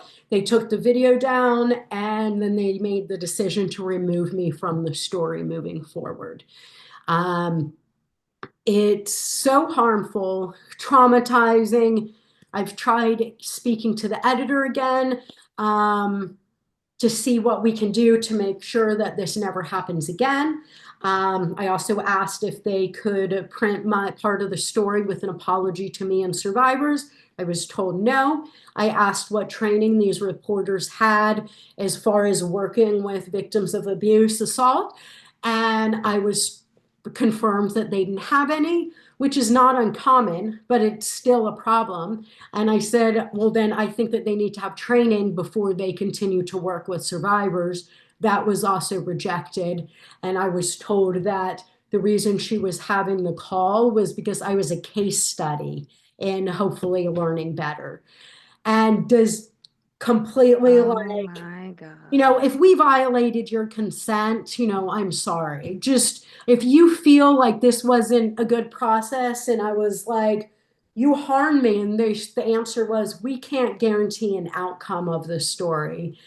And I'm still devastated. And again, my story has been suppressed. I have been silenced because I tried asserting myself, speaking up when my consent was violated. And Hmm. once again, the system is recreating these cycles of harm. Yeah. I know that was a lot, so thank you. No, Um, you it's just absolutely very, deserve very that. upsetting. Yeah. I mean, first and foremost, I am beyond, again, angry for you. It's like it never ends, right? It's just like this vicious cycle, just like you said, like it just keeps going and going and going. So at what point do we have to call it out like this? And it sucks. Like nobody wants to be like, "Hey, by the way, I had this, shitty experience and oh great, oh it's you again. You had a shitty, you know what I mean?" But it's like, yeah, how are we going to evolve as, again, being the people who are getting interviewed, and the other way around, which is why I created Producing with Empathy, right? For like the producing side and the crew side of that, because it's so important. Like, again, trauma is so difficult to navigate every single fucking day, people, every day. It's a battle. There is something that happens that just, you're constantly on high alert. So when you go and you share your story, which is already really fucking hard to do in the first place, okay? Like, let's talk about all the different layers of how hard it is to get to that point. One of the things that, you had shared with me, um, it was, all of your ideas of exactly, the ethics of what, reporters need to be considering. And one of that was notifying the survivor of when the article is going to come out. That didn't happen with either Rolling Stone article, which I guess I never really like, I never asked about it because I don't, again, I was processing what I just did. I was like, okay, this is Rolling Stone. This isn't my local, hometown newspaper. This is it where my name is out there now. And my name is forever going to be out there connected to these men forever. That alone is really traumatizing. Just throwing that out there. But having to sit and wait every single day, I didn't know. I had literally just every morning I would like go and check, and then the morning that it finally hit, it was like I got punched in the stomach. And then I was like, "Oh, wait, no, I don't want to read this." No. And I saw the picture, I saw both of their faces. I do appreciate the way they did it the second time for Kissel's face, but seeing Billy sitting in that chair looking smug on a stage, I don't feel like was the best picture to pick of Billy. And I love all of you three ladies.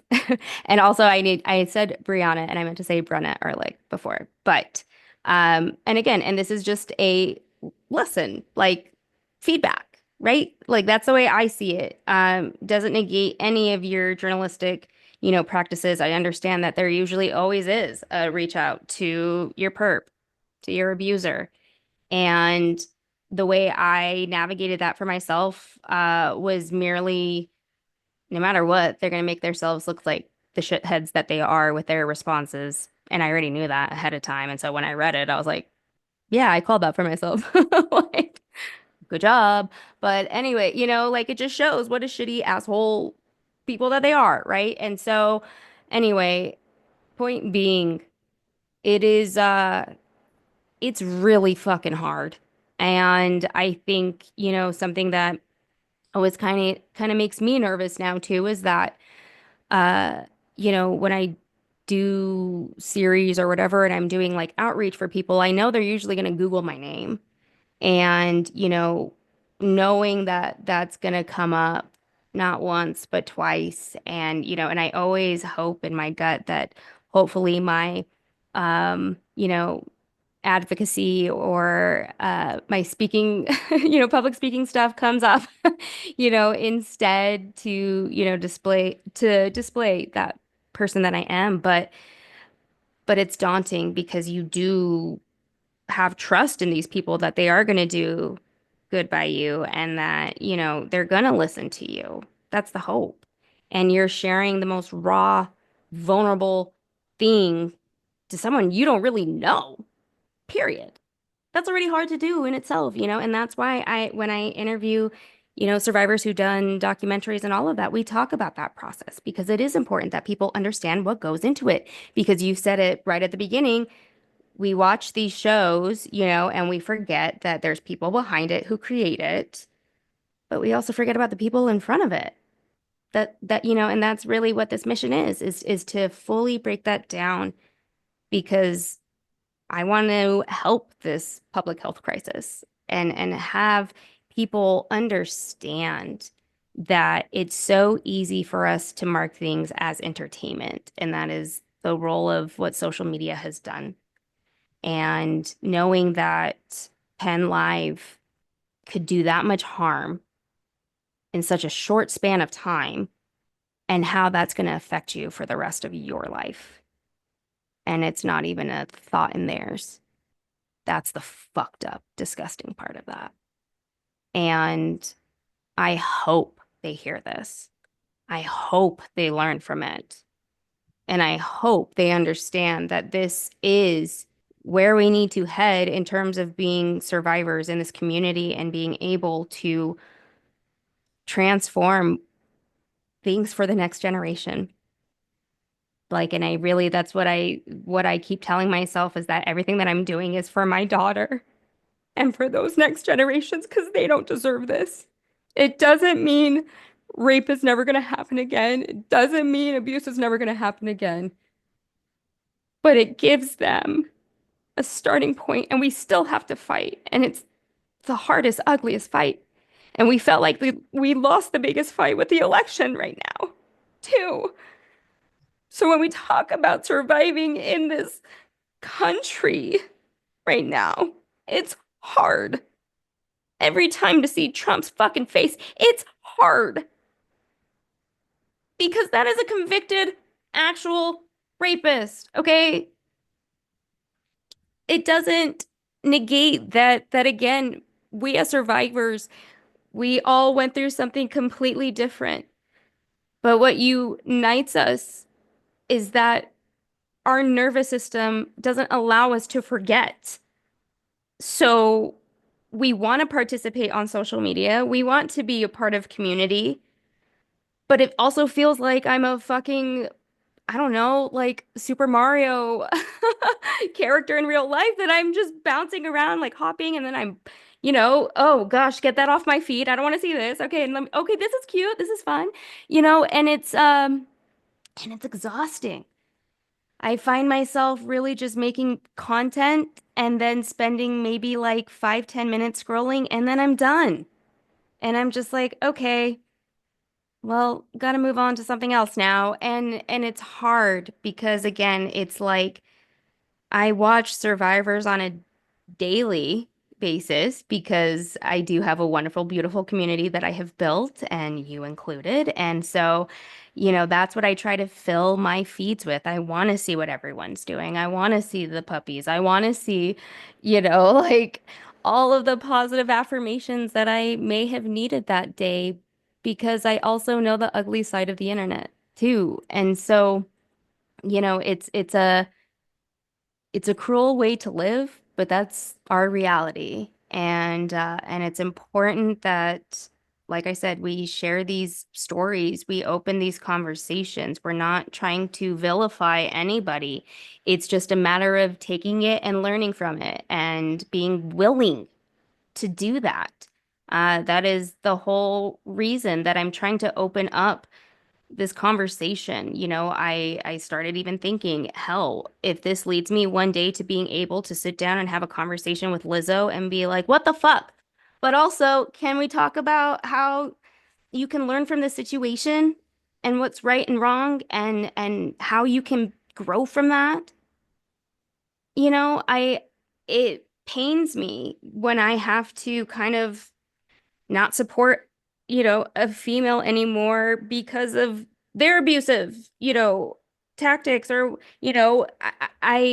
that one was really hard for me to swallow too. A black, beautiful, so incredibly talented woman. And then what the fuck? It, Absolutely. And I like, think that's such a good point, that abuse, sexualized violence impacts the entire community and yes, the fan base, whatever community means to you. And I think that's something else that's not talked about enough. Like, of course, it's going to be crushing to find out that yes, somebody you respect, admire for so many different reasons is not who they claim to be or who they yes, thought you thought they were. Like, that's devastating. yeah. And especially for the survivors of that, because it's like, yeah, that wasn't great for me either. But and I think that there's often not a lot of space for that Yes. grieving and that processing. Yeah. And I'm with you. And I think that it is super important to honor that. Yeah, and it's convoluted, right? Because like I said, I mean, you again, and I'm saying this for myself because just like you, because of my childhood abuse and trauma, I ran to the TV. That was my outlet. I ran to my boombox. I said boombox. I'm dating myself. And so it's like that has been my world.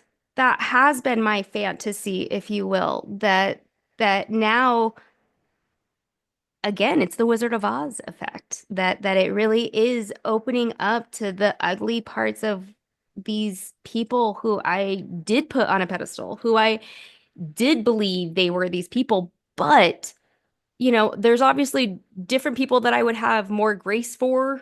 Like, obviously, I'm not going to go and sit down and be like, "Hey, Harvey Weinstein, want to have a conversation about how you could do better in life?" No, that's not that's not what I'm talking about.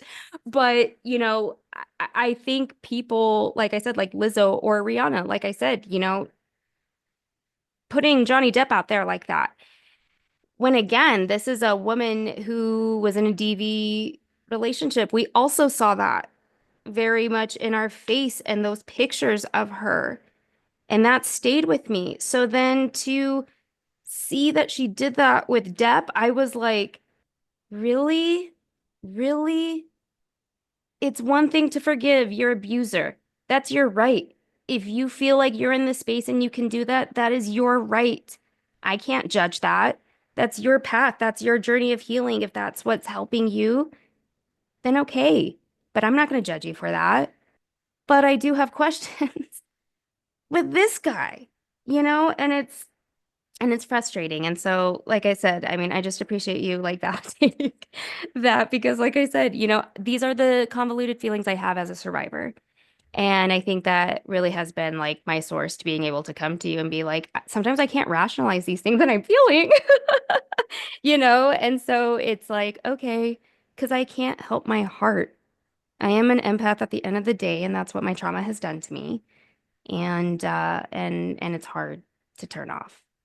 It is hard. And I think that society also wants us to think, has created this idea that it's always so black and white. Yeah. And It's not. Rarely are things so black and white. It's complex, it's Yeah. complicated, it's nuanced, and making space for that is I mean, it's critical. Yeah. Um, Now, one last question that I do have before we get into some more lighter content, if you will. I want to talk to you about what you hope to see change in Hollywood, but also what do you envision for systems like Time's Up and how, that can better improve. Great question. Thank you, Celene. So the first part, I'll kind of answer those separately, though. I mean, it's kind of the same, I think, for everything. Yeah. So there's so much, intersectionality and overlap. Um, First off, changes in Hollywood. One thing is I would love people to understand that Hollywood is not just LA, and that actually now, because of tax incentives, Mhm. most productions are filmed outside of LA or even New York. I have traditionally worked and lived in cities that had really good tax incentives. So we got a lot of really big projects there. And I think oftentimes, if you're not working in LA or even New York, you're like left out of these conversations. And so that's one thing. Hollywood is the Yes, thank you. industry as a whole, not Yes. specifically Hollywood, California. Yes, thank you. So there's that. I would say probably things that most people, or I don't know if most people thought this, things would be a lot different. But the truth of the matter is, if Hollywood, if the entertainment industry, film industry really wants to change, things need to change. And they need to accept that things may come to a grinding halt while they do. And it needs to stop being these almost performative band-aids. Um, Shorter hours, working 12, 14, 16-hour days more. I have worked handfuls of 22, 23-hour days. Oh That's like my. an entire day. You're Uh, kidding. oh no, I'm not. And then with no turnaround. Like I have crashed my car coming home Oh, from being so tired. I know oh other my God. people, part of production culture is tips for how to stay awake while driving home, keeping the windows down, chewing gum, loud music. I know crew members who have died because they crashed their car after Yes, I this. do know that. Yes. And again, you don't hear these stories No. because people, the media does not platform stories of below the line crew, even though the issues are so prevalent and Yep. there's even more power dynamics. When I think about it, pretty much in any industry, the amount of money you make equals to kind of almost the power you have. The actor who assaulted me made over 2,000% more than me. So that's at least 2,000% more power, resources, access. Get back to shorter hours, proper turnaround, benefits, Mm. more hiring of diverse crews, talent, cast, storytellers. I personally do not want to see one more show about a whole bunch of like white rich people who continue to be awful to each other. um, I There is so much talent. I would also love less hiring and platforming and celebrating known abusers. I know people are like, Mhm. oh, maybe they should, but what about them? They should be able to work. Yes, but it doesn't mean that they should get to do their dream job and have that much power Mhm. and influence. Think about how many victims don't get to do their dream jobs or Yeah. work in general or because of what happened to them. Another thing that is not talked about that I would love to see is less dependency on the police force and police departments in general. It's pretty common I used to do budgets for TV shows, movies all the time, and part of that would be budgeting for police cars, whether it's for lockups, for you have to close down a street, whatever it may be. It's a very common expenses, but thinking about how you are then bringing police presence into neighborhoods. You know, I have seen police totally harass, demonize, you know, just, you know, community members of color because we put them there. You know, in big cities, the police will, film productions will have police, you know, wipe out entire homeless camps. You're taking away Mhm. someone's house to create a TV show. And then if you think about, you know, just the conflict of interest, you know, the TV show that I worked on, CBS, I mean, they spent hundreds of thousands of dollars with the local police, but yet I'm supposed to think that that's not a conflict of interest when I report that I was harmed on the making of this show. Mhm. Um, the industry is completely dependent upon the police, and I think that it will take some time to change. But I don't really see people talking about these issues and the ramifications that they have for these local communities. And Mm. I would like that to change. Thank you for that. I think because I'm not in the feature scripted world, I don't know half of this stuff, you know, and I think you bringing awareness to this again, it's not to fully, you know, sit there and say, hey, like take 2 seconds and think about this because that's just how it's been done. And these systems don't change until we start talking about it.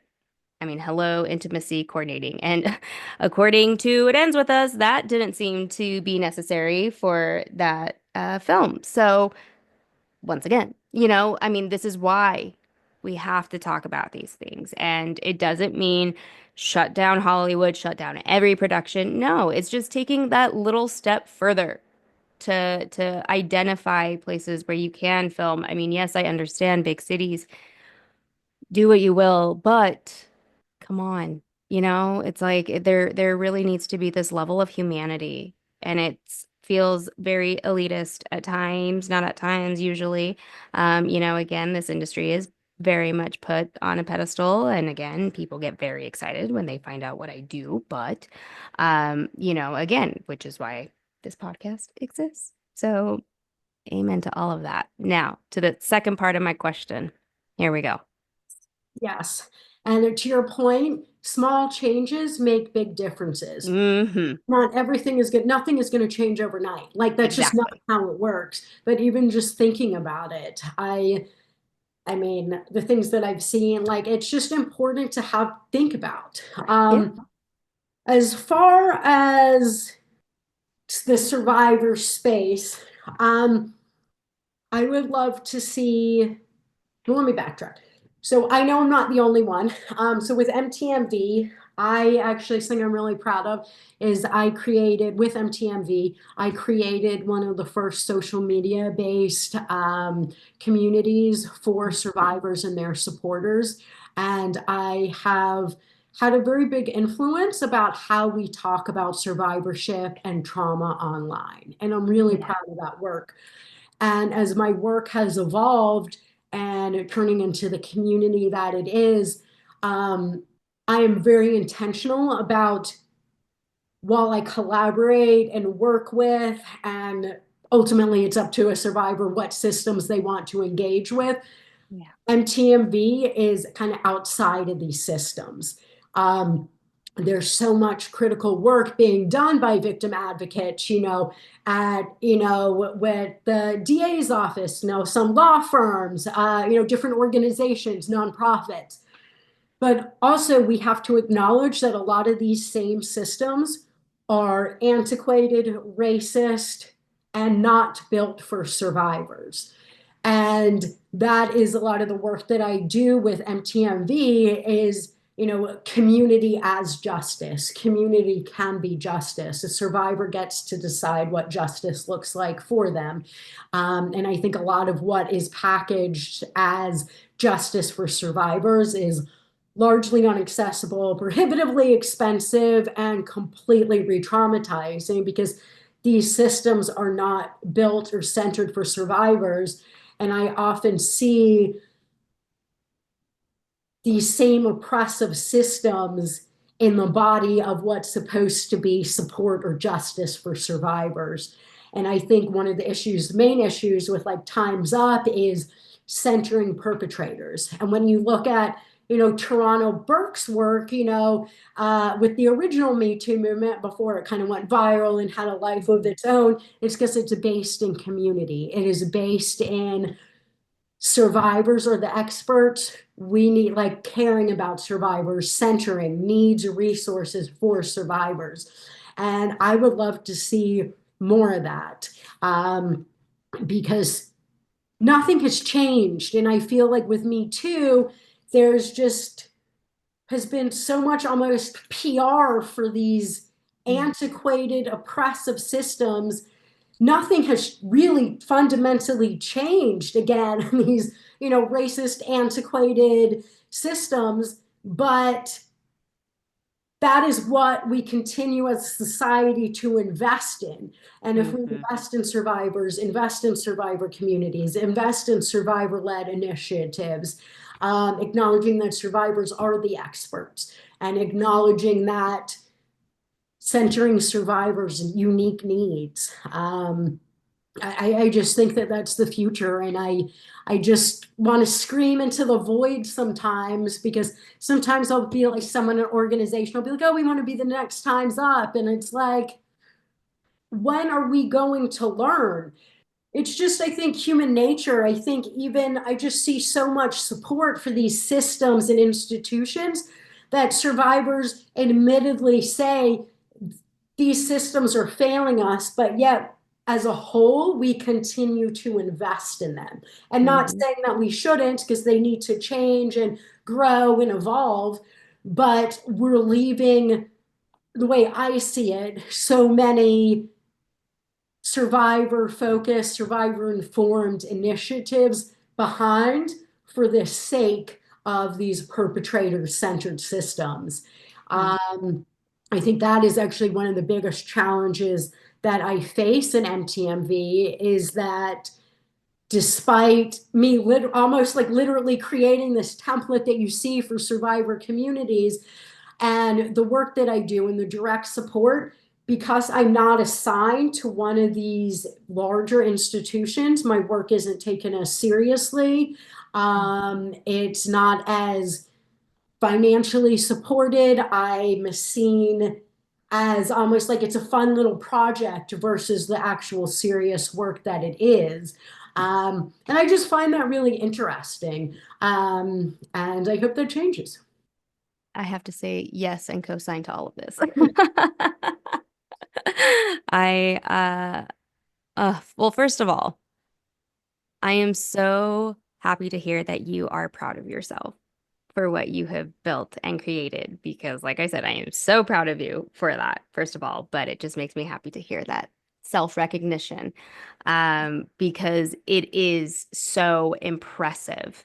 And what you create and what you share just is really the most validating content that I could see on my social media. And like I said, I know I'm not the only survivor who appreciates you. I One of my favorite things is to always like see the different survivors in my life sharing your posts like on their stories and I'm just like, "Oh, hell yeah." Like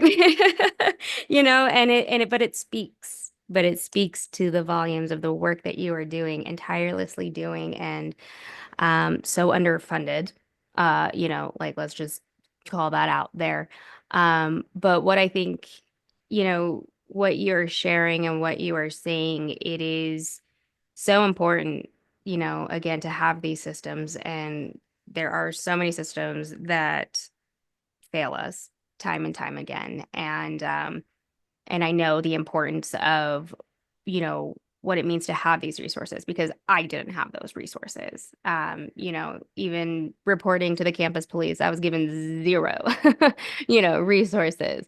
And I think it's important that we have these outlets because I wish I would have had an outlet like that, as a 18-year-old girl in college, that difference that would have made and maybe it would have helped me recognize things so much sooner but That's not reality, but it feels so good to have that today.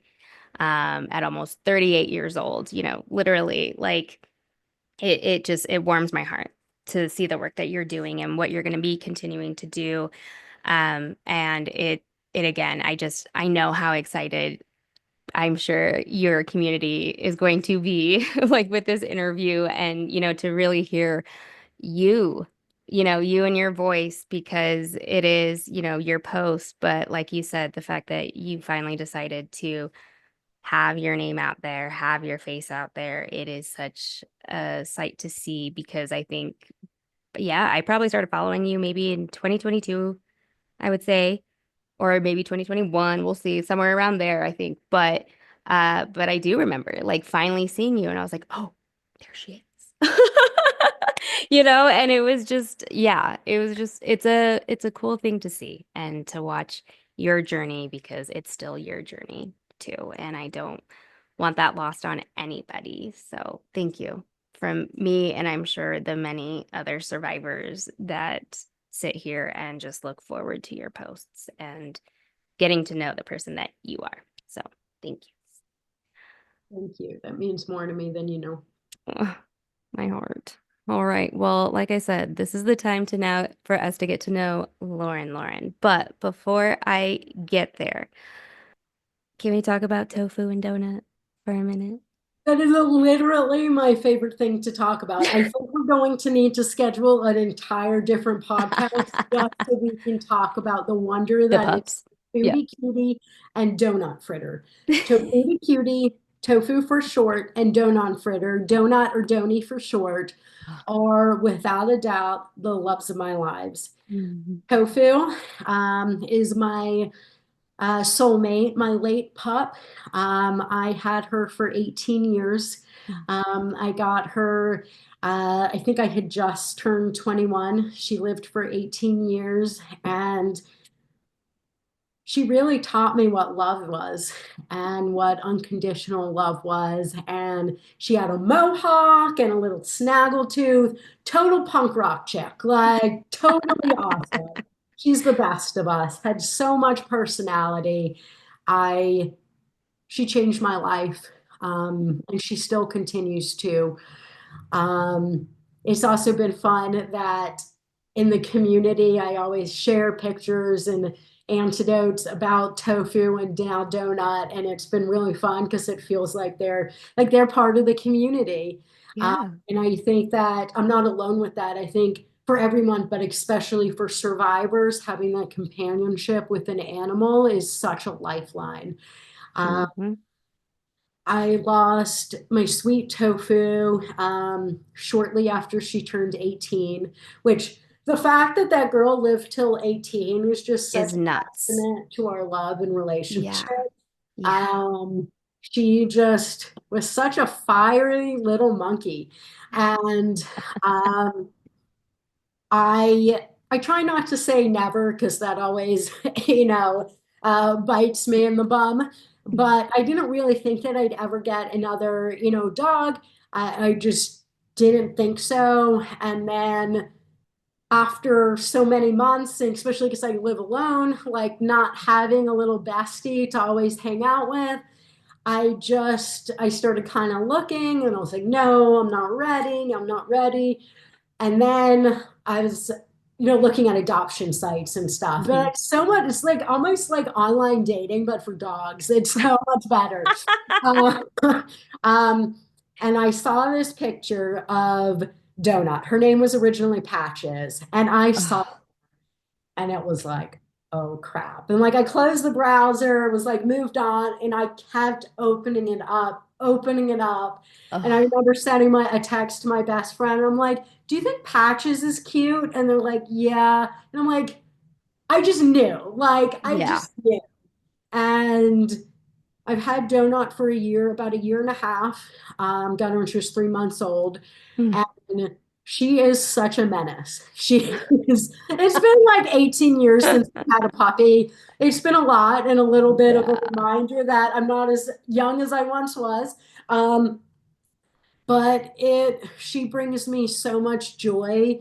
And it really helped. I think I knew this, but I mean, I did know this, but it really helped reinforce like me loving her doesn't take away all the love that I had for tofu.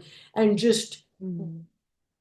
it amazes me how, as humans, I mean, or as animals, like we're capable of holding so much love in our Hmm. hearts. And I think about tofu all the time. I still talk about her, post about her. There's a picture of her behind me. Like she is the light of my life.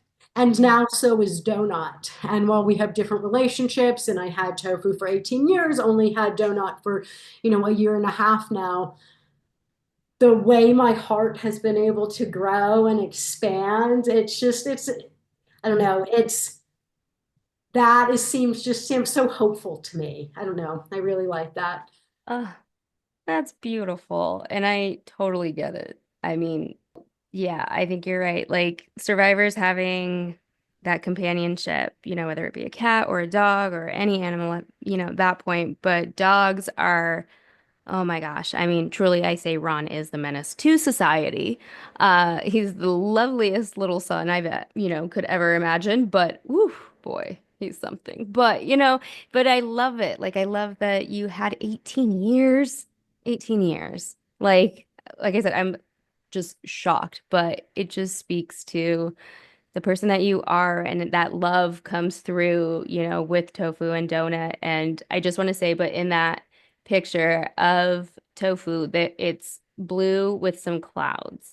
And the first thing that came in my head was literally the Reading Rainbow theme song, but instead of butterfly in the sky, I was just like tofu in the sky. Love That's like first thing that popped in my head. Oh my goodness. But thank you for sharing all those special things about the pups. And be sure to send me your favorite pictures because those will get posted in your episode as well. So, last thing before we get into our rapid fire questions. I obviously been able to sit down with you for 2.5 hours, which makes my heart so happy because it absolutely needed that. And we needed that time and we needed that space. But I think the biggest message and gift that you could give right now to those listeners that may be survivors themselves, what message would you like to share with them? And especially those who are struggling to find support and that sense of community. Oh, I love this question, but it's so hard because I'm like, I want to say something profound that's going to like have an impact. I would say you make sense and that you matter. What you went through matters. I am outraged that what you went through. And while we have different experiences, without even knowing their stories, I know that I relate and resonate so much with it. And I believe you and I believe in you. And you're not doing it wrong. It's just really tough. I think there's this inclination, I face it sometimes too, like, what am I doing wrong? Nothing. It's just really, really hard. I also just want to speak to, I know in my work, I do speak a lot about the importance of community. Community is justice, and finding community where you feel safe is life changing. But it's also not super easy. And so if you're feeling like you haven't found that community or that support, again, it's not you. It is really, really challenging. And if I can ever help you find your community, if I can ever help you find support or resources, or sometimes we don't even know what kind of support or resources we want or need. If I can help you ever figure that out, I always try to respond to every direct message and comment. Sometimes I miss some, it's never intentional. But you matter. You matter to me and to so many other people, even if it doesn't feel like it, even if people in the systems around you act like it, act like you're not. You matter and you deserve safety and happiness, and you get to decide what that looks like for you. It's not my place to say this is a safe space. You get to decide if that's a safe space. And Thanks for being you. You're incredible. Thank you. Thank you for that. All right, y'all. It's time. Getting to know Lauren. If you could have any superpower, what would it be and why? Ooh, um, I feel like I'm gonna regret this answer later, but when I was a kid, I was really into that show, The Secret World of Alex Mack, and she could like remember Oh, and she with was her like the mom. blob thing? Yeah. Yeah. Oh, yeah. Um, yeah, I wish I could like have all of her powers and like be able to move things with my mind and stuff. You just transcended me back to like the 90s. Like I feel like my body just went like like oh my gosh, I completely forgot about that show and then was like, wait, wasn't it metallic too? Yeah, Like when she would like yeah. yeah, okay. I Okay, guess well, healing powers would maybe be more appropriate. I don't know. But I'll take it. I love it. I will take that answer. Now, what's the most interesting thing you've read, watched, or listened to lately? interesting. Sorry for the delay. I'm trying to think. Do you I want don't me to have go to fire, and I'm like crickets in between answers. I'll try to go faster. No, you're fine. I would say I don't know if it's the most interesting, but the thing I really enjoyed is that show Is It Cake? And watching people decide is it a shoe or is it cake? It is Yes. bizarre how into that I am. Hey, interesting. I've been reading a lot of historical fiction, especially around World War II and the Holocaust. And Wow. this book, The Briar Club by Kate Quinn, phenomenal, phenomenal. Yeah. About a group of women, kind of coming together in a house who live together in a, boarding house in the Depression era. So, so good. Oh my gosh. Okay. The Hazelborn Ladies Motorcycle and Flying Club. Oh. Um, it's a historical fiction novel. Let's see what this says.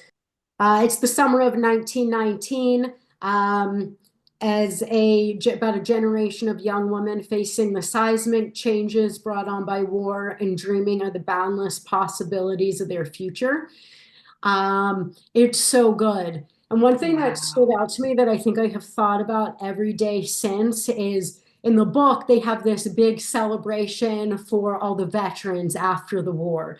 And they Mm. have, fireworks, they're recreating like all of these different like wartime activities and how this veteran is, asked to participate and how he talks about how so many of these events are not created for the veterans, that it's actually like Mm. having to participate in these, they're like pretending to bomb things in this like challenge and like fireworks and how triggering and activating it was, but that nobody seemed to care that it wasn't about them. It was about everybody else. And I just see a lot of parallels with that and work for survivors, how much of this Mm. spaces for survivors are not actually for survivors. They're for what society thinks survivors want or need, or to make, people are more concerned about looking good than doing good. Um, Mm. and phenomenal book. And just Wow. reading about women who it wasn't that long ago that women, especially Black women, didn't have any rights and how recent history that was. And it just puts a lot into Yeah. perspective for me. Mm-hmm. 100%. Wow. Do you have a favorite show or favorite movie? I have a very weird relationship with TV and film now, Yeah. and I'm that person like I'll IMDb like, okay, who's in the cast and crew, like are these like any abusers? Like it's like ethical Yeah. consumption. Sometimes it's hard. I know too much. Yeah. Um, I would say comfort movies are Pippi Longstocking and Pump Up the Volume. Two completely different movies, but I love them both, and they're both comforting in completely different ways. Made a TikTok video of Ron with the Pippi Longstockings theme song like a month ago. That Pippi is is the hilarious. best. She is my Oh, yeah. And truly, like that show, or no, was it, did they make a show out of that too? Or was it just the movie? oh, Okay. I was like, am I having fever dream. I was like, I feel like it continued. But yeah, oh my gosh. Now I might have to actually find that on YouTube or something because now I'm determined to rewatch. Incredible answer. Oh, I love it. What about music? I love music. I'm actually just getting back into it. I was that person who I'd love to go to shows, I was kind of pretentious, collected tons Yeah. of vinyl. Um, Motown oldies has always been Mm, my favorite. After everything that happened over the past couple of years, I really struggled to listen to music. I think because it yeah. has such an emotional component to me for me that it was just too painful. Lately, in the past year or so, I really have been embracing music again, and I've been getting back into it. I really like Chapel Roan, Beyonce, Queen for life. Hmm. And it's just fun, kind of. I feel like I missed almost like a decade of like music. And so it's fun Yeah. to explore that. But my favorites are always going to be like the Temptations and, some of the oldies classic oldies.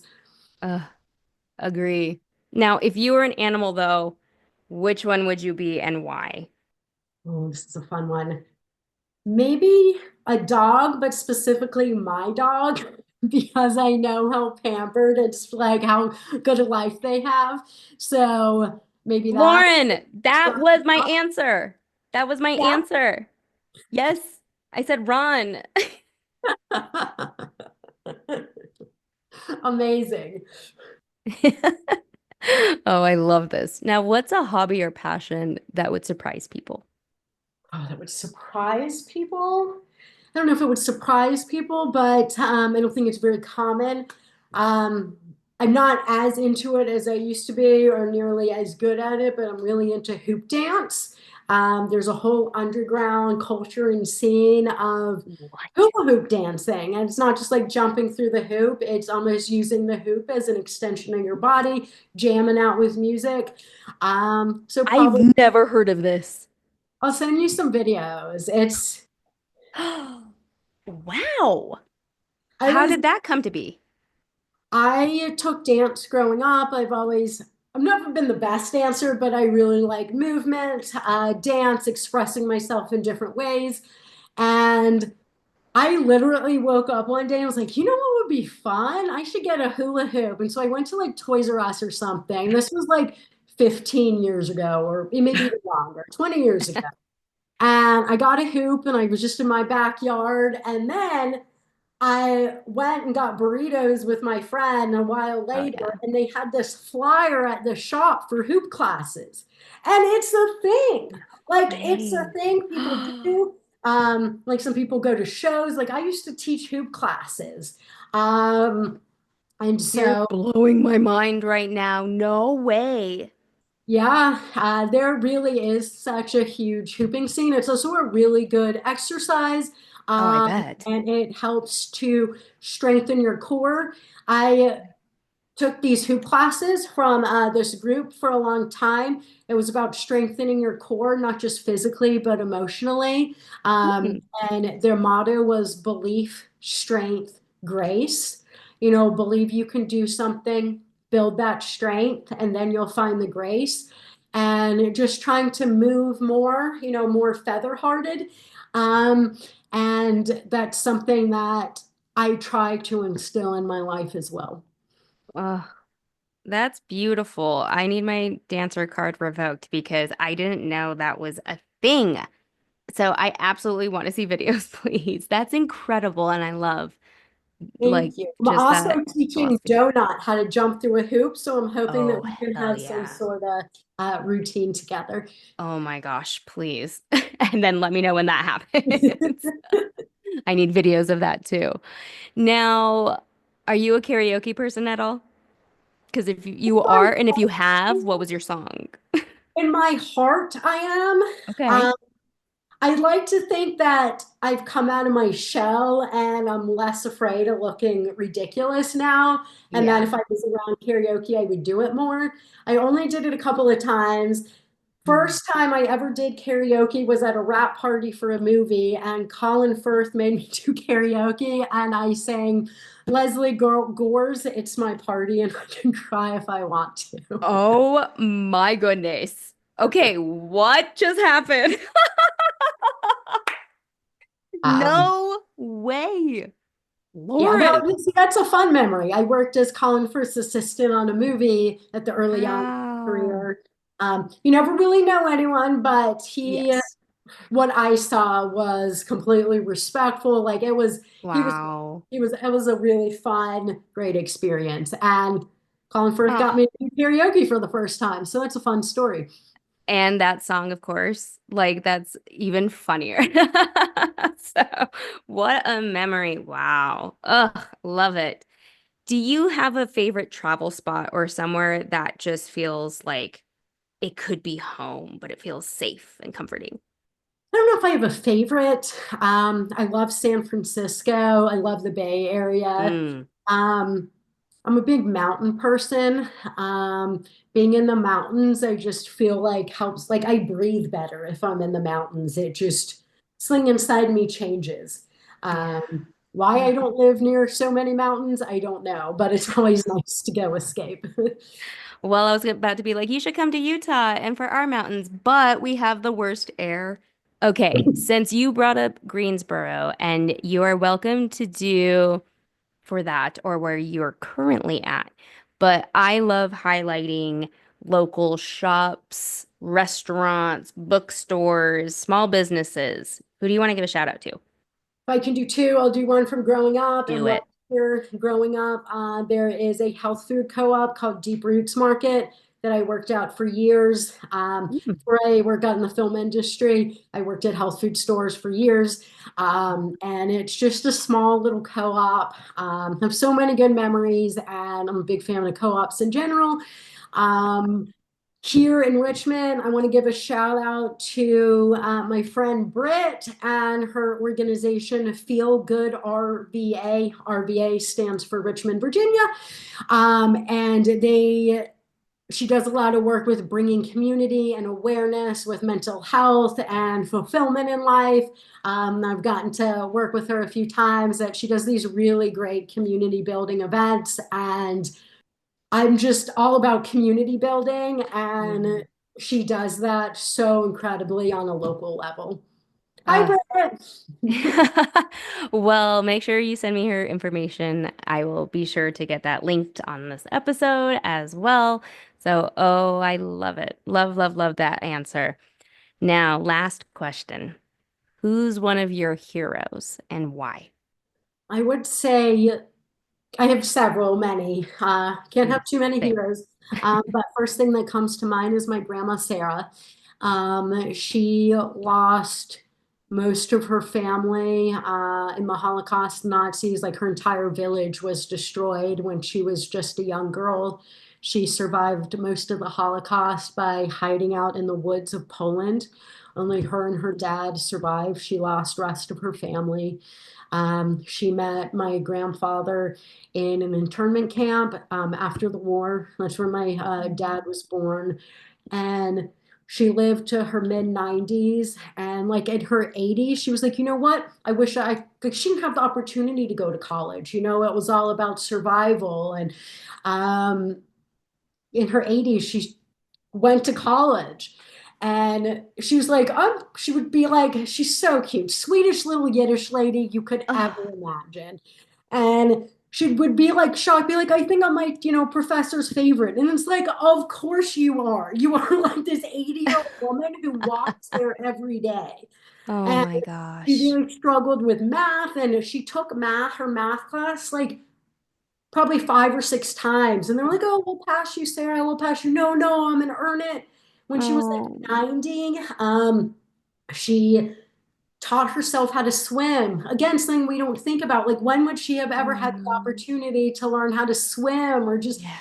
take joy in learning a hobby like that? And just talking to like my 93-year-old grandma, talking about how she's teaching herself to swim. And she would always say, make the light, make the light. I actually have a make the light tattoo. And yes, did she mean like flip the light switch, but also make the light that you want to see in the world.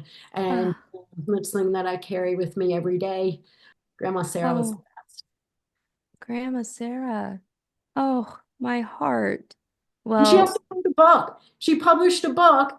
It's like self-published. I have a copy of it. One of my favorite oh, possessions, all about her experiences in Poland and survival wow. and the woman that she became. Um, My gosh. this phenomenal woman. What Phenomenal. what a gift to have and to hold on to that legacy. Wow. Oh, Grandma Sarah, please send some photos so we can share and see and celebrate that beautiful woman because wow, what an inspiration. And going back to college and swimming, and you're so right. We don't think about these small instances that, you know, they didn't get those opportunities. And so that's what a wonderful, beautiful reminder. And to end this on as well. So, Lauren, I know we had our plans of everything that we wanted to talk about. And I feel like we did that and then some because this has been such a heartwarming, genuine conversation. And it makes me so happy that people in your community, like I said, will get to really hear your voice and your stories and everything that you shared today. Just know I'm holding space for all of that and really feel so honored and grateful that you were willing to do this with me today. And I'm just honored to know you. So thank you once again from the bottom of my heart for everything that you are doing for all survivors alike, for being this example that I hope to be, one day, because truly you are a living testament to what it means to be a survivor and then taking that and making it your bitch. And that's what we are in the business of doing. And I adore you, my friend. Thank you. Thank you so much for doing this. Thank you. Thank you for your work, your voice, your passion, your care, your empathy, your vision. Thank you for always wanting to leave it better than you found it. Yeah. I'm grateful Mm, for you. I'm grateful for your time and our friendship. Make the agreed. light. Make the light. Thank you, Lauren. Be sure to join me next week as I sit down with Grace McNally, who is a Brooklyn based documentary director and producer. Known for her character driven storytelling, Grace co directed and produced the Netflix docuseries Keep Sweet, Pray, and Obey. With experience covering topics like international terrorism, the opioid crisis, and U.S. voting rights, Grace has also produced political ads and campaigns for the Hillary Clinton and Biden presidential campaigns. An episode you won't want to miss. This is True Crime in Hollywood, a personal tale. Don't forget to like, share, and leave a review for the show. Just know it helps more than you know. Thank you for listening. And as always, remember the victims and embrace the survivors.